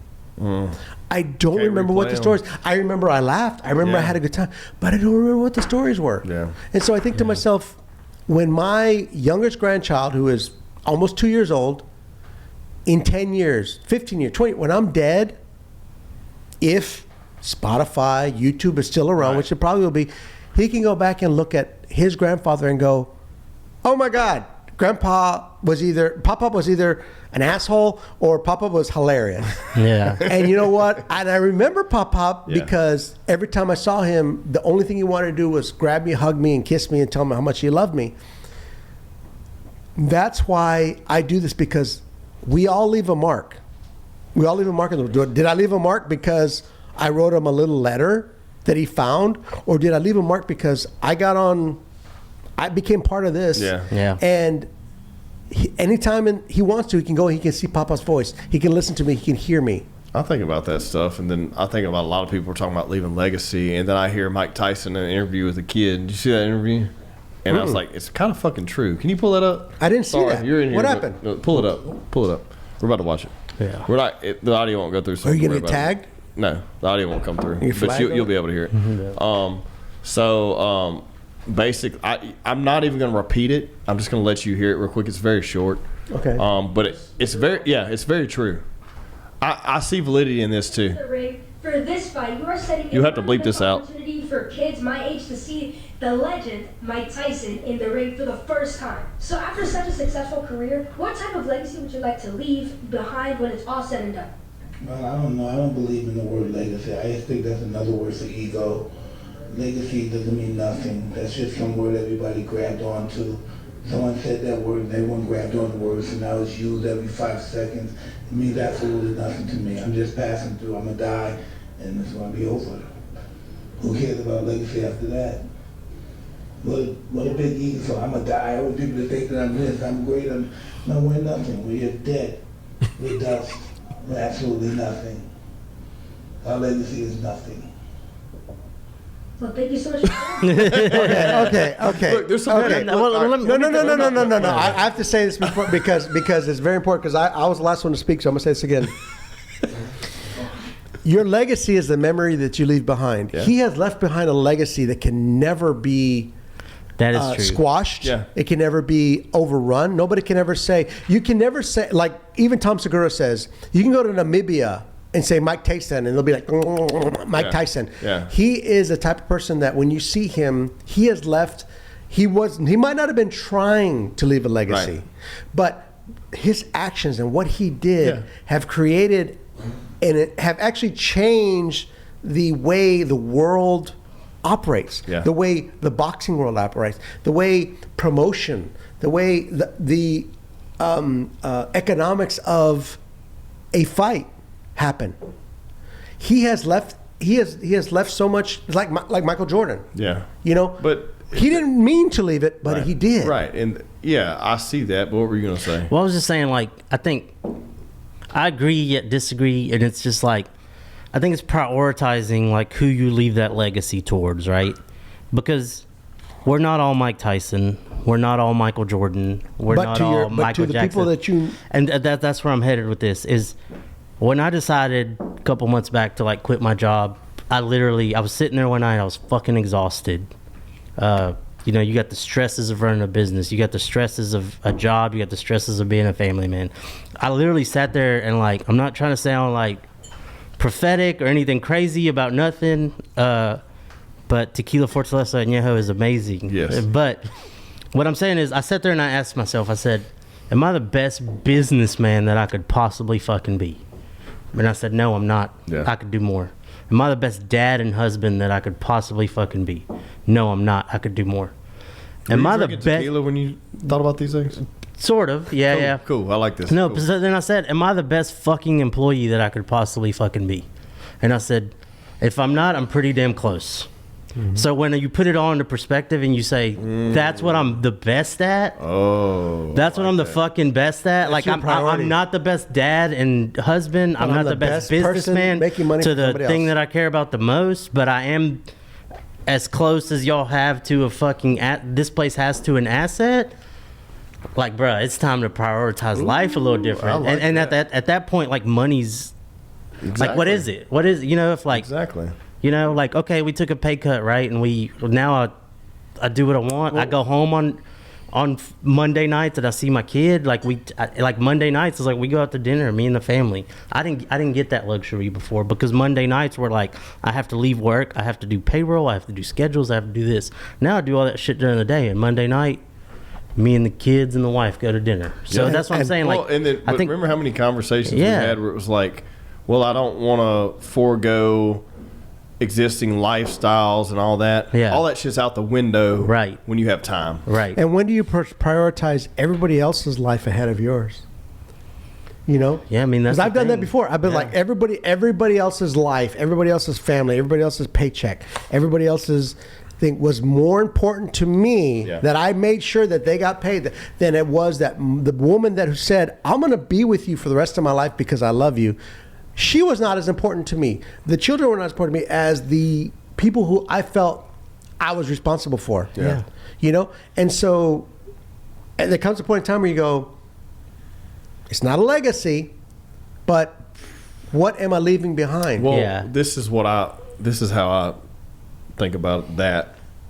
The Mike Tyson thing is, I think it's a good point to say that you ain't shit, to recognize that you ain't shit, and you're just In you're the just grand- in the grand scheme of I'm not everything. talking about you're not Yeah, shit yeah. to your kids, but just to keep that mindset to say, look, I'm going to do the best I can, but when it's an interpersonal thing. When I'm gone, it's not going to matter because I'm not here anymore. Right. But if you can influence someone along the way, but I think I agree with him, and I related to him when he was saying ego. It's egotistical to say I do everything for my legacy. I'm leaving a legacy for this, and that. Where it's just like he's doing the best he can, but like he said, I'm just passing through. Yeah. I'm just passing through. So what do you want to be remembered for? And I'm going to ask you the same I have thing, no sir. desire to, because that's what I was saying. I think I've reached a point. I think my entire life is led by ego, and I think that was instilled in me from a young child because I come from a family with a lot of. Okay, but wipe all that out. Yeah. Wipe all that out. Right. I don't care. Okay. I don't care. I don't like. I genuinely don't care, bro. Like, it makes me feel a little good to say that all these podcasts are going to be out there. Do you want your children to go, my dad did this, and I'm so fucking proud of him because against all adversity, against everything he did, he's not my biological dad. He's not this. But you know what he did? He did this for me, and this made me into the person that I am today. And I praise and I thank God, or I thank whoever it is, that I had him in my life. Yeah, that will feel amazing to me to hear while I'm alive. Okay. But when I'm dead, I don't give a fuck. Exactly. You don't give a fuck. Yeah. But But that was the kind of question she asked. Well- When you're gone, Yeah. when you're gone, but your works that you do while you're alive affect what happens when you're Yeah. gone. Right, but I think when you're speaking of ego, you're speaking of a mass, I am. right? I am. You know what I'm saying? No, yeah, same. Like, you're speaking of a lot of people, right? I'm not putting me in one. Okay. Yeah. Now here's the question: do you think ego is positive or negative? I think it could be both. Both. Exactly. Yeah. It can be both. It's how you use it. Yeah. Exactly. So when you look at if you were to die in a year, what do you want your children and your family to remember you most for? The best dad and husband. I don't care if somebody says that guy was a piece of, that guy was Because an you put asshole. them first, or because why? Not just Because just that. well, I'm saying it's just coming to realization that the people that love you are what matters, right? It's like, I think so in this society, especially with like shit like social media and shit, people are searching for likes, they're searching for outside validation. Yeah. And I went through that. I'm not innocent of it, where I was like, I want to be known as Jose as from the Seventh Tap does this, right? And then it's and I think that's ego. That is the That's ego, all ego, right? yeah. But when That's you the put bad it, ego. yeah, when you put it into perspective and you say, hey, at the end of the day, these are the people that fucking matter, right? Now, is it your brand or is that your ego? as far as I think it's your ego. yeah. Because you have you have a brand, Right. And you have a brand. Whether you know it or you have a brand. I have a brand. Yeah. Okay. Is it your brand you're more worried about, or your legacy, or is your brand and your legacy intertwined? Because and I'm going to tell you why. Because when I became an artist, Chavarria is a long fucking name to paint out. Right. So I just went by Benito. So all my artwork is Benito Studios, Benito Designs. Everything was just Benito. I just go by Benito. On my art card says Benito. So my name Benito is my brand. Okay, so that is what I want to. Whenever I do something, all I sign is Benito. That's it. I don't sign my whole name because that's what I want. Somebody look. Oh, that's a Benito. That's a Benito. That's this piece like that. So that becomes my brand, and I want to make sure that if somebody looks at a piece and goes, and sees it and goes, oh, that's a Benito, you know. Do you want that more for you or for your kids' sake? Or I want it because it is a brand. Yeah. Nike. Boom. Yeah. Nike. Right. Okay. It is a brand. We all have a brand. Your brand is Red Wolf Media. Your brand is Frequency Interrupted. Yeah. Your brand is Seventh Tap. Your brand outlives you, and it means a lot more than you do. Exactly. Yeah. And this brand wouldn't be shit if I didn't have guests in here every time. exactly, because you did the best you could to make sure that your brand Right. was Yeah. exact. It's to say, it's a Frequency Interrupted podcast. You want to go to Frequency Interrupted? Yeah, absolutely, because it's a brand. It's something that people respect because it took all this time to build that. Nobody builds a brand overnight. You didn't come here overnight. You didn't just decide to build a second location overnight. Right. So your brand becomes you. So when I think about Benito and I look at artwork and I'm working a couple of the pieces, I think when I'm dead, when I'm gone, maybe down the road somebody who has a Benito piece, maybe one of my grandchildren will look and say, hey, you know what? You have this piece that my grandfather had. Can I buy that from you?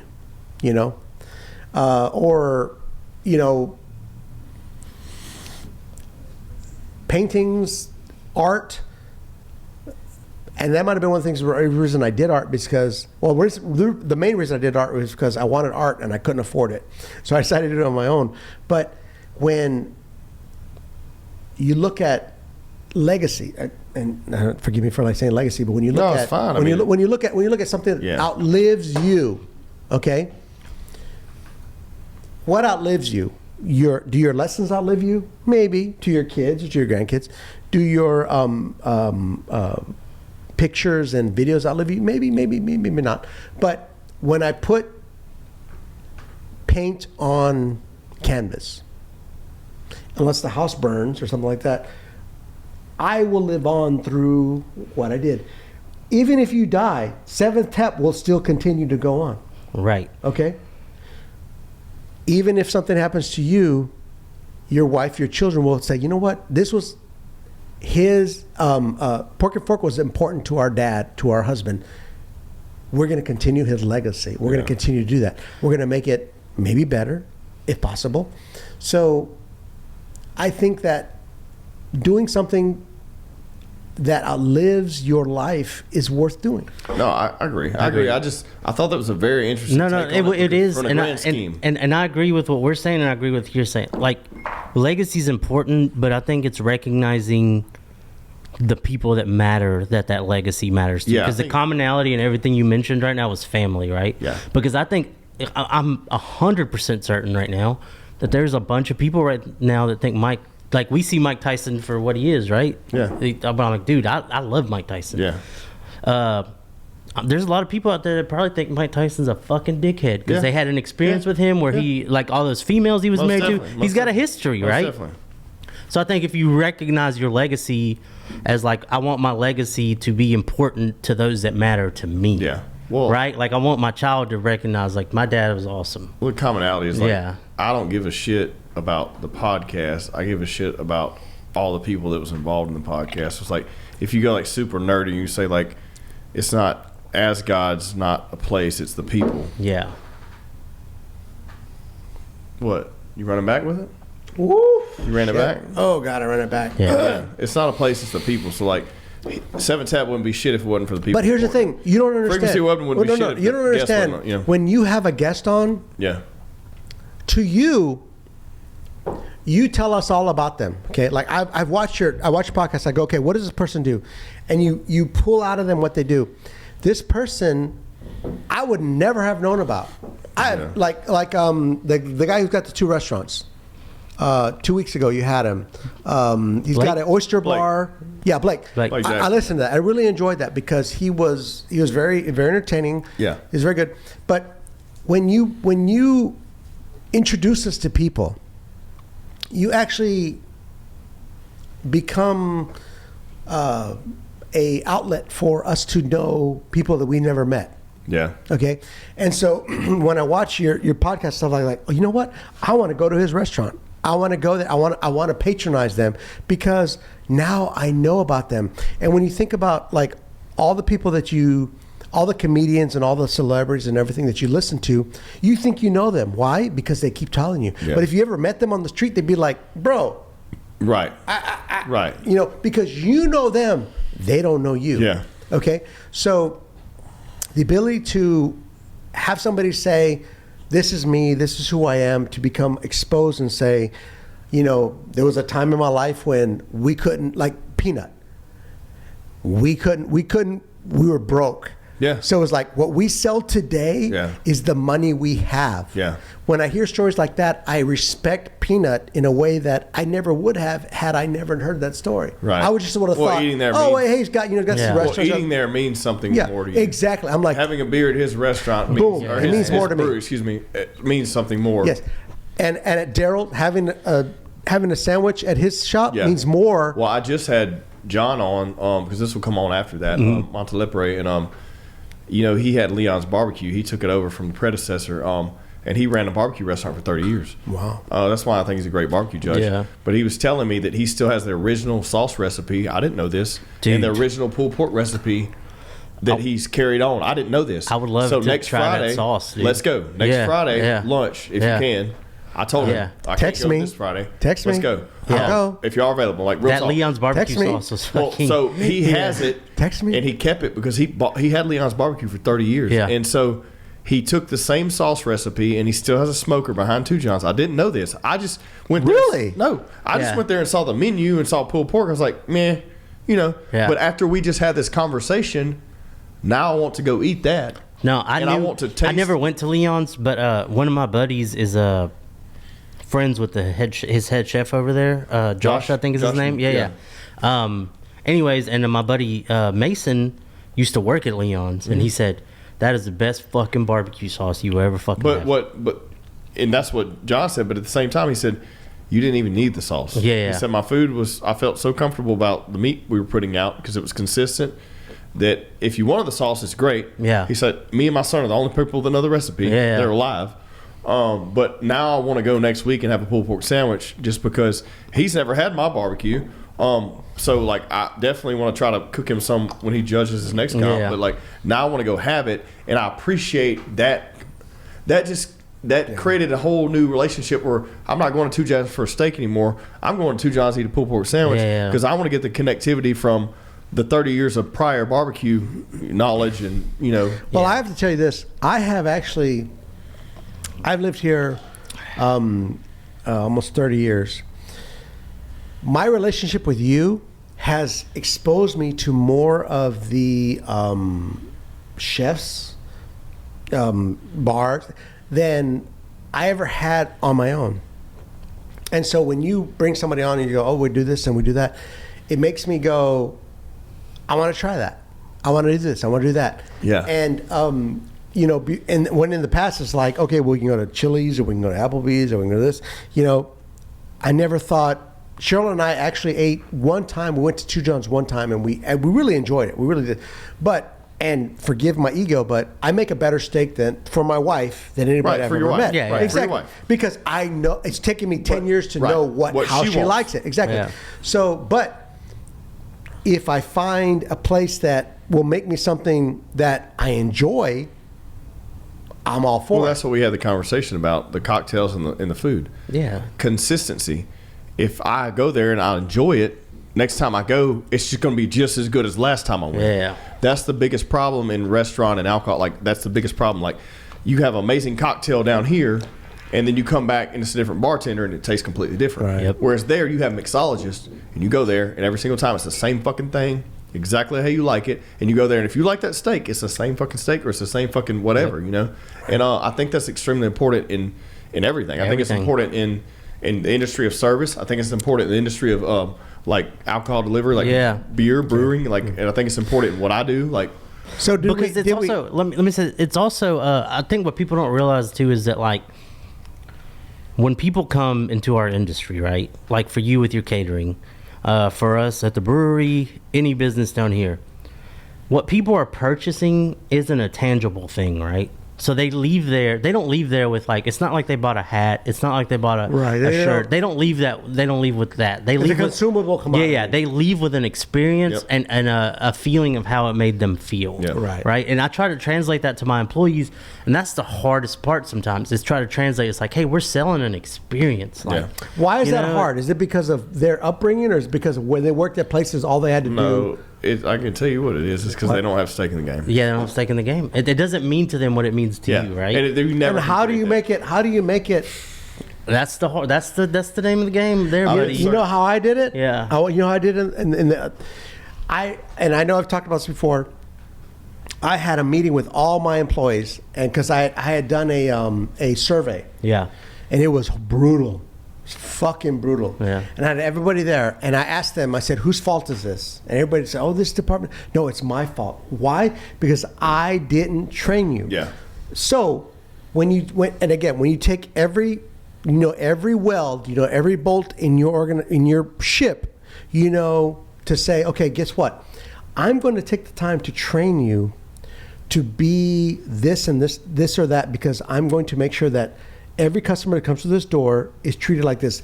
If they've had a bad day, you can't control that. There's Yeah. some things you can't control. No, you can't. All we can control is how you're trained. And we've even had different things where somebody said, oh my God, I wish I had people like this at my golf course. Well, guess what? They don't come that way. Yeah. You have to train them. You have to take the time to train them. And some people are willing, some staff are willing to be trained. Other staff are like, I don't have to do this in my other job. Why do I have to do this Yeah. here? Yeah. You know? It's a job to some people. It is, and that's fine. the sad part. Hey, Josh, do you mind grabbing two things: the ceramic bottle and the Louisiana bottle, the purple one? We're gonna, the Noel, the ceramic one. I believe I can't think of the name. And of I'll it. say this: that's one of the things that I've tried to like with everybody else. Okay, you don't feel that way. You don't feel that way. At the end of the day, I'm going to execute my standard. Yeah. And you gotta better meet it. You better meet my standard, right? Do you want to? I'm not asking you. This is probably one of the best ones since you've been involved. Yeah. That we've ever tasted in our life. I swear to God. Yeah. I'll put this next to Tears, and you didn't get to try that because that was before. What I'll say this is like with my daughter, like it has been a lecture, Yeah, right? okay. It's like you need to. I'm not saying that like you need to live and breathe this shit, but you should feel the sentiment when I get on to you about something or certain shit happens, because this affects you. Does she? And that's the funny thing too. Is like, does your there's a generation gap. Mm-hmm. Does the sacrifice of one generation cross over to another generation to say that, you know what, I sacrifice all this for you, and your daughter would say, well, you know what, it doesn't matter to me. Yeah, because that's nobody in that's my a- life has ever had to it's- sacrifice that's all a- that. just that. It does to an extent. It does, because How does it feel having her in the business, and does she? And let me ask you this: and she may No. Does she back your ass up when you say shit? not all the time. I'll say that Well, honestly, here's- not all the time. I know she may listen to this, so I don't Yeah. want to offend or be No, disrespectful. yeah. But do you think that does she understand Have you been transparent? Like, does she understand what y'all went through to get here? No. I have, Okay. and I'll say this: she is a very vocal teenager, so Yeah. she gives her opinion on certain things. But I think also, that's good, 'cause I didn't give my opinion, No, 'cause and it's good. And at the time, it was very like, hey, like you have to back me up every fucking single thing I say, and this is why you need to back me up. And I don't. Are you talking about with the employees? Anything that pertained to that, right? But like, you can ask Colby and Sam this too, because it's true. The things that I was asking of her, and sometimes it felt like I was going above and beyond with her and pushing her, like do this. She was already doing more than I could ever ask of any employee, right? Okay, so Because would I'll say Did someone check you on that? No. I mean, she didn't check me on it. No, I'm saying, did someone else check you? But we felt the impact. Okay. Me, Sam, and Colby felt the impact of like. So she did her first semester of senior year. She did the digital schooling, and so she was there. Like she was coming in with the guys to prep. Like she's like, I'll come in. I'll knock out my homework. I'll come in and I'll help them do the prep. Like she was in there like cutting onions, which respectable any child at that age, but she during Christmas break she said, look, it's my senior year, I kind of want the opportunity to just be a senior and enjoy my senior year and walk across that stage. Did she say that or did you say No, that? she said that. She said, I want the That's great. That's yeah, great. she said, I want the opportunity to walk across the stage with my friends. And I said, go for it. This is about you, right? So of course she had to take a back seat to what she was doing to that at the tap and that rudder stuff. And I can tell you, like Colby even told me, he's like, we have felt it, right? Because the way that she impacted the other runners, the people at the cash register, even the cooks. So, very so important. is that a reflection of how you live your life, and she's been watching you since she met you and realized there is a standard which I should be held to? Yeah, but also that, yes, 100%. I got something else. That 100%, but also as a parent recognizing that like she was just doing shit her own way. Like it wasn't that she wasn't doing it. Right. It was that she was building her own way. Because even my cooks over there will tell you, they're like, when Zoe's on Expo, that's the standard. Well, also, right? what I noticed when I was working in the sawmill, if I'm there, I'm direct descendant of the boss. Yep. So we ain't fucking up. Yeah, yeah. So that too. Yeah, that has a little bit of it too, because you're not there, she's there, she's representative of you. Right. So they're gonna uphold the standard because they have one more person holding them accountable, even though she really isn't. Maybe she is, maybe she is. Yeah. But she's, if they fuck up, she gonna let you know. Yeah. So, no, and we felt it. I'll say this, we felt it with that group. We felt it, and even when I told Colby, I said, look, she's gonna be 18 in like 2 months. Now it's like she'll be 18 next weekend. Sweet. And I'm happy like, birthday to her. This is gonna come out. Happy birthday to This her. is actually gonna be her birthday episode. Yeah. Shout And out, so, happy birthday, Zoe. So for me, I was just like, she's put in a lot of hard work, and she's like, I would bartend too. I would serve beer, and I'm like, you can. Let's I'm go. going to tell you this. Go. The fact that your daughter would be willing to say that you are her father is something that you can't buy. Not because she works at a job where, everybody knows who you are, but to say, because I actually had my daughter come work for me at one of the golf courses. She was a cart girl. She came and she did the job, and she did it because she needed work, and I did it for her. But she never said, Ben is my dad. She did her job. Yeah. But if your daughter takes pride in the fact that you are her dad and say, you know who my dad is? That is an amazing thing. Well, I think it's the entity we've created too, right? It's like, it's like, That oh, has dad, something to do with it, but she wouldn't be here. Well, she doesn't say, I don't have to work because he's my dad. Right. She just says, but it's also that. She just says, these are how things are. These are how things are done. I will because say I know who this, he is. and I had this conversation with a lot of people this past week. Some people do not hold their kids accountable to a certain standard. You had this conversation with who? What's going on? A bunch of kids. Let's talk about it. A bunch of kids. And you talked to the employees? Yeah, and I was like, and I can talk to your dad or mom about it too, and whatever it is, like I can do it. But if your priority, how did this get brought up though? Because I had people slacking. So you just said, were you saying like, were you bringing up, is it because of these things? I'm just saying in general, like, it was one of those things where it's like, just me bringing it up. Like, I knew who we were as high school kids. Right. Like, we were worried about the party. We were worried about the girls. We were worried 1000%, about that, right? 1000%. So it was me just having a heart-to-heart with these runners and saying, Gotcha. hey, look, guys, seriously, I understand. But if you'd rather be at a party on a Friday night, You don't want to be here? yeah, you don't need to be here, and it's no hard feelings, Yeah. but spare me of the whatever, right? And if those are your priorities, I get it. I was there, like I really was there. So if that's what you think, go do it, right? But I will say, from experience, and I'm not shaming anybody, the kids that I get the most out of are the ones where like the parents are like, you have to pay this fucking bill.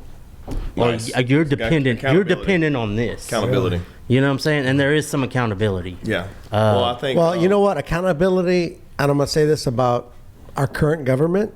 I do love, because here's the, when I was younger, I don't know if you've ever talked about this or not, but I'm going to talk about it. I was part of a group, and I had my own business, and we had like teachings. We had like, little, what would be called podcasts back in the day. Yeah. And a lot of the number one thing that we talked about was accountability. Accountability. When you look at what's going on in our nation right now, accountability is the most important thing. Yeah. Accountability. So all these people who took our tax dollars, who took all this stuff, accountability. So when you teach your children, the number one thing you need to teach them is, if you say something, that's your word. Yeah. And you're accountable for it. Even if it makes you, because I'm gonna talk about, so when I was in Hawaii, I sold a car to a friend of mine because he was in dire straits, and I said, I'm gonna sell you this car. And his mom called me and said, hey, did you sell him this car? I said, yes, I did. And she goes, well, he can't afford it. He can't buy it. I said, okay, I'll take it. I'll go back and I'll pick it up. And she said, okay. And she called me back a couple of days. She goes, did you pick this car up? I said, yes, I did. And I didn't. And you know what I did? I went and I fucking drove with it. I picked up that car and I took it away because my word was more important to me. And she called me again. She goes, did you pick it up? I said, yes, I did. Because accountability was the most important thing to me in my life, to say I'm accountable. So if I say I'm going to do something, whether it is good or bad, my accountability says I'm going to do it because I said I was going to do it. Yeah. Well, I think that's big, yeah. down on your sword, bro. Down on your sword. God's but I think, look, I'm excited, dude. I'm always excited. I'm your number one cheerleader, bro. I love it. Thank you, I'm man. excited that y'all are in the probably the least stressful cycle of your life right now. Hopefully. Oh, I'm for you. loving my. That's what I'm saying. I feel like loving. Well, I can look at both of you Love when you life. walk in. I said this on the last show. Jose's voice is louder. He looks healthier. He feels better. He has more energy. He doesn't look like he's coming in here to get fucked up. He looks like he's coming here to have a good time. There's a difference. There's a difference. I'm coming here to get fucked up, or I'm coming here to have a good time. Yeah. So no, I'm proud of you guys, man. I think just what you've done in the past 6 months, and then the alleviation of stress off of you, dude. I'm excited about it. I gotta try this Noel too. Yeah. Yeah. No, I Real quick. have a office at my house. I work out of my house now. The company that I work for is out of Florida. I love the fact that I have the ability to create my own schedule.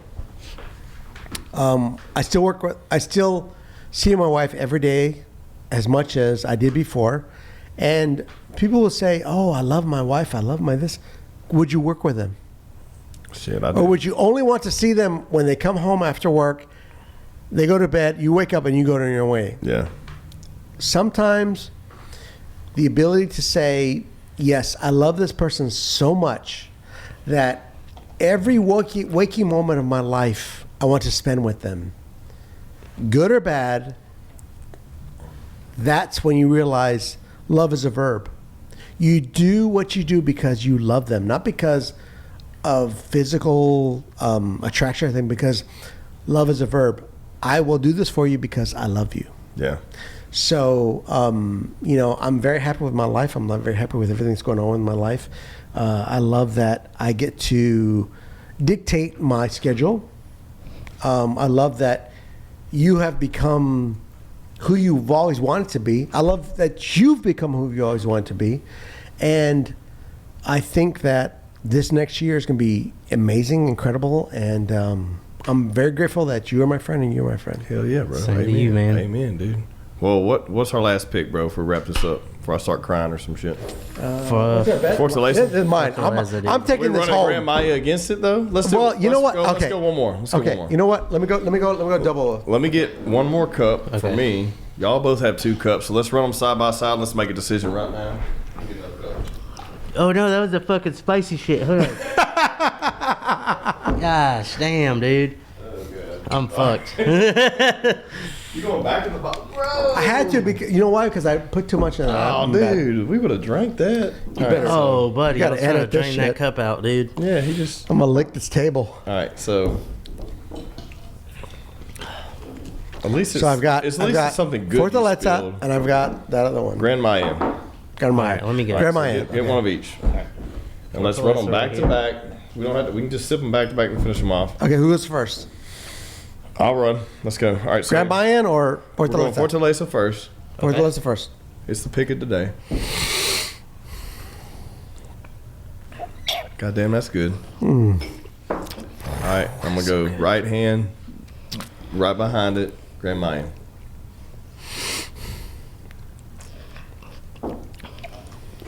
Fuck, they're so close. This is very smooth. God, that's smooth. This is very God. fucking smooth. They're so fucking close. It is. Can't- It I is. can't- I can't tell you. I like that this hits me like a tequila. No, it does. It's hits you yeah. like this one. You don't realize it. You're just like, oh, that's good. It's like jungle juice. Yeah. Oh, I don't even taste the Yeah. liquor. Oh, boom. Yeah. I like that one, like I still know what I'm drinking. Right. Thank you. Yeah. I know what I'm drinking. With this know one, I'm what I'm like, drinking. whatever. So we're still going Fortaleza. Fortaleza. Fortaleza. That's it. We'll call it there. See you in 2 months, I guess. I don't know when the beckon calls, bro. April. We'll do it in Cheers, April. gentlemen. Yes, sir. You're judging the EBM, Yes, sir. right? Oh yeah, Yeah. let's talk about that real quick. Oh Okay, yeah. good. Please. We'll wrap up. Yes. So EBM March 8th. This will come out literally right before. So we've been doing this. Will be the second year we've done this, but we've done multiple competitions since then. I'm glad because you're a barbecue nerd. I am, of course, by trade, but also this gets to kind of separate me from the operational side and be more of the. I get to be in the fan club. Yeah, for yeah. this part, That's what's great about it, and, man. and I like to share that with you guys, and I'm excited that y'all are judging. And I'm excited Kobe gets to judge barbecue because he loves- hasn't been able to yet. He loves barbecue too, dude. He's a barbecue snob too. Yeah. So he's really excited about it too. So Do you it's gonna think be- you think you're going to do anything different this time around than you did last time, or do you have a different mindset? Well, yeah, I do have a better mindset. Do you think you gain more mindset from doing this and the jam? Yeah. And then Well, coming I back? think it's one of those things too where you come around to like, look, someone didn't do anything wrong because it's not because I think you go into these things like saying like this is specifically what I'm looking for, Yeah. right?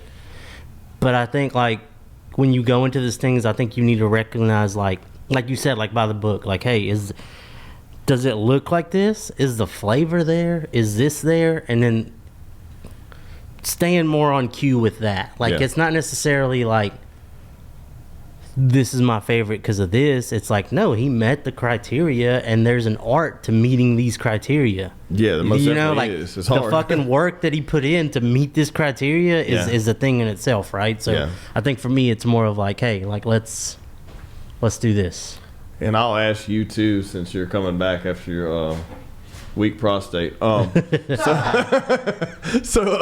my prostate is good, bro. I just asked him the same thing. But like, do you how do you feel coming around this? You've judged multiple competitions, and actually, Jose, I got a couple more coming up that I'm gonna hit you up about if you want to do them. But Every time. all right, cool. I got a steak and wings coming up. I'm excited about too. Steak and wings. That's it. So you've judged quite a bit now. 5, all right. 5 barbecue. I've judged everything that you've had. So you've judged all the barbecue, but you just judged the jam.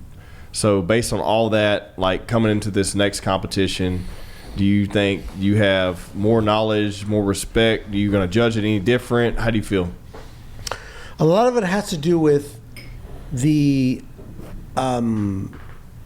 how the judging is done. Right. For example, if you tell me I need you to judge this, this, and this, okay, I'm going to do that. Right. I may not agree with it, but if you tell me I want you to look at it, I want you to taste the texture, I want you to taste the temperature, blah, blah, blah, blah.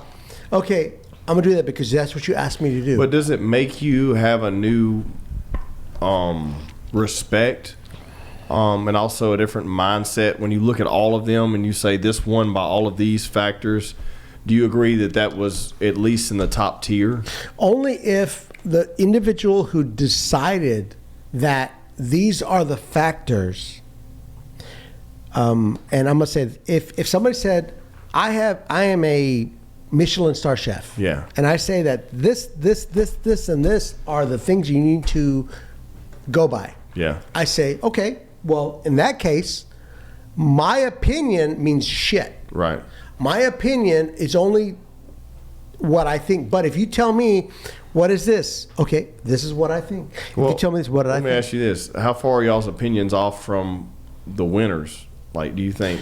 Everything that I've guessed has been a winner. Okay. Well, Really? And then I'm not crazy off. Like I've been off. Right. Like I haven't picked the exact winner, but like I've seen the winners and be like, okay, yeah, I gave them Right. a pretty right. So high you think score, you right? think the criteria is set at a Yeah, at yeah, at an yeah. even level? Yeah, yeah. Because it's very hard to do that. Yeah, yeah. Like setting the criteria to even level and then getting judges that align with that. Like that, No, that and will I judge think on that I think criteria. that's what's great is that the criteria, regardless of the differential of the judges and the Subjective. difference of opinions, like Well, shout out to you can- Patrick you- Netherton because he brought up a good point in that first judges meeting. About subjectiveness. Yeah, yeah. Being different than actual Yeah, yeah. meeting criteria. So yeah.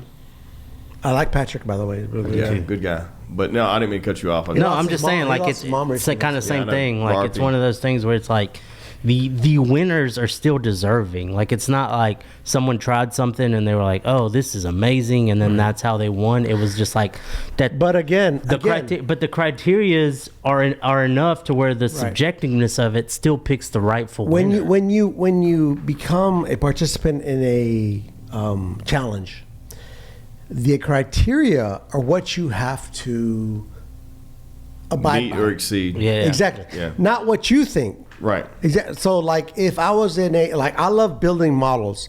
For my whole life, I like building scale models. Okay. I participated in a model competition. However, what the judges said was what they were going against was not what I did. Right. So, for example, I built a thing and this and that, but they said, this is what we're going to judge on. If you realize that this is what they're judging on, then you can say, okay, well, guess what? I'm not going to win. But if I know what they're judging on, I can say, I'm going to focus on the things that they're judging on. Yeah. Yeah. So, Well, let's wrap it there, gentlemen. Let's wrap it, guys. Fortaleza. Awesome. Shout out. so what was the winner? Fortaleza. I had I mean, honestly, I like both of those, but if Yeah, you both call, of these are great. If you call Fortaleza, then I'm calling it too because I'm on the fence on that. Yeah, no, seriously, I did like the habanero, but just because of the bam Yeah. factor. This was good because I do like Casamigos. Yes. But It's very good. if you told me, hey, you're gonna die tomorrow, what do you want to drink? Fortaleza Neo. I'll say this: this was a very good overall selection show. Yeah. Like everything was just. Yeah, we didn't have any that were like. Yeah, I don't think we had "Ugh." anything that was like, Even the spicy one didn't taste yeah, like shit. I'm not- yeah. Just Yeah. spicy. Yeah. Yeah. Cool. Well, that's a wrap, guys.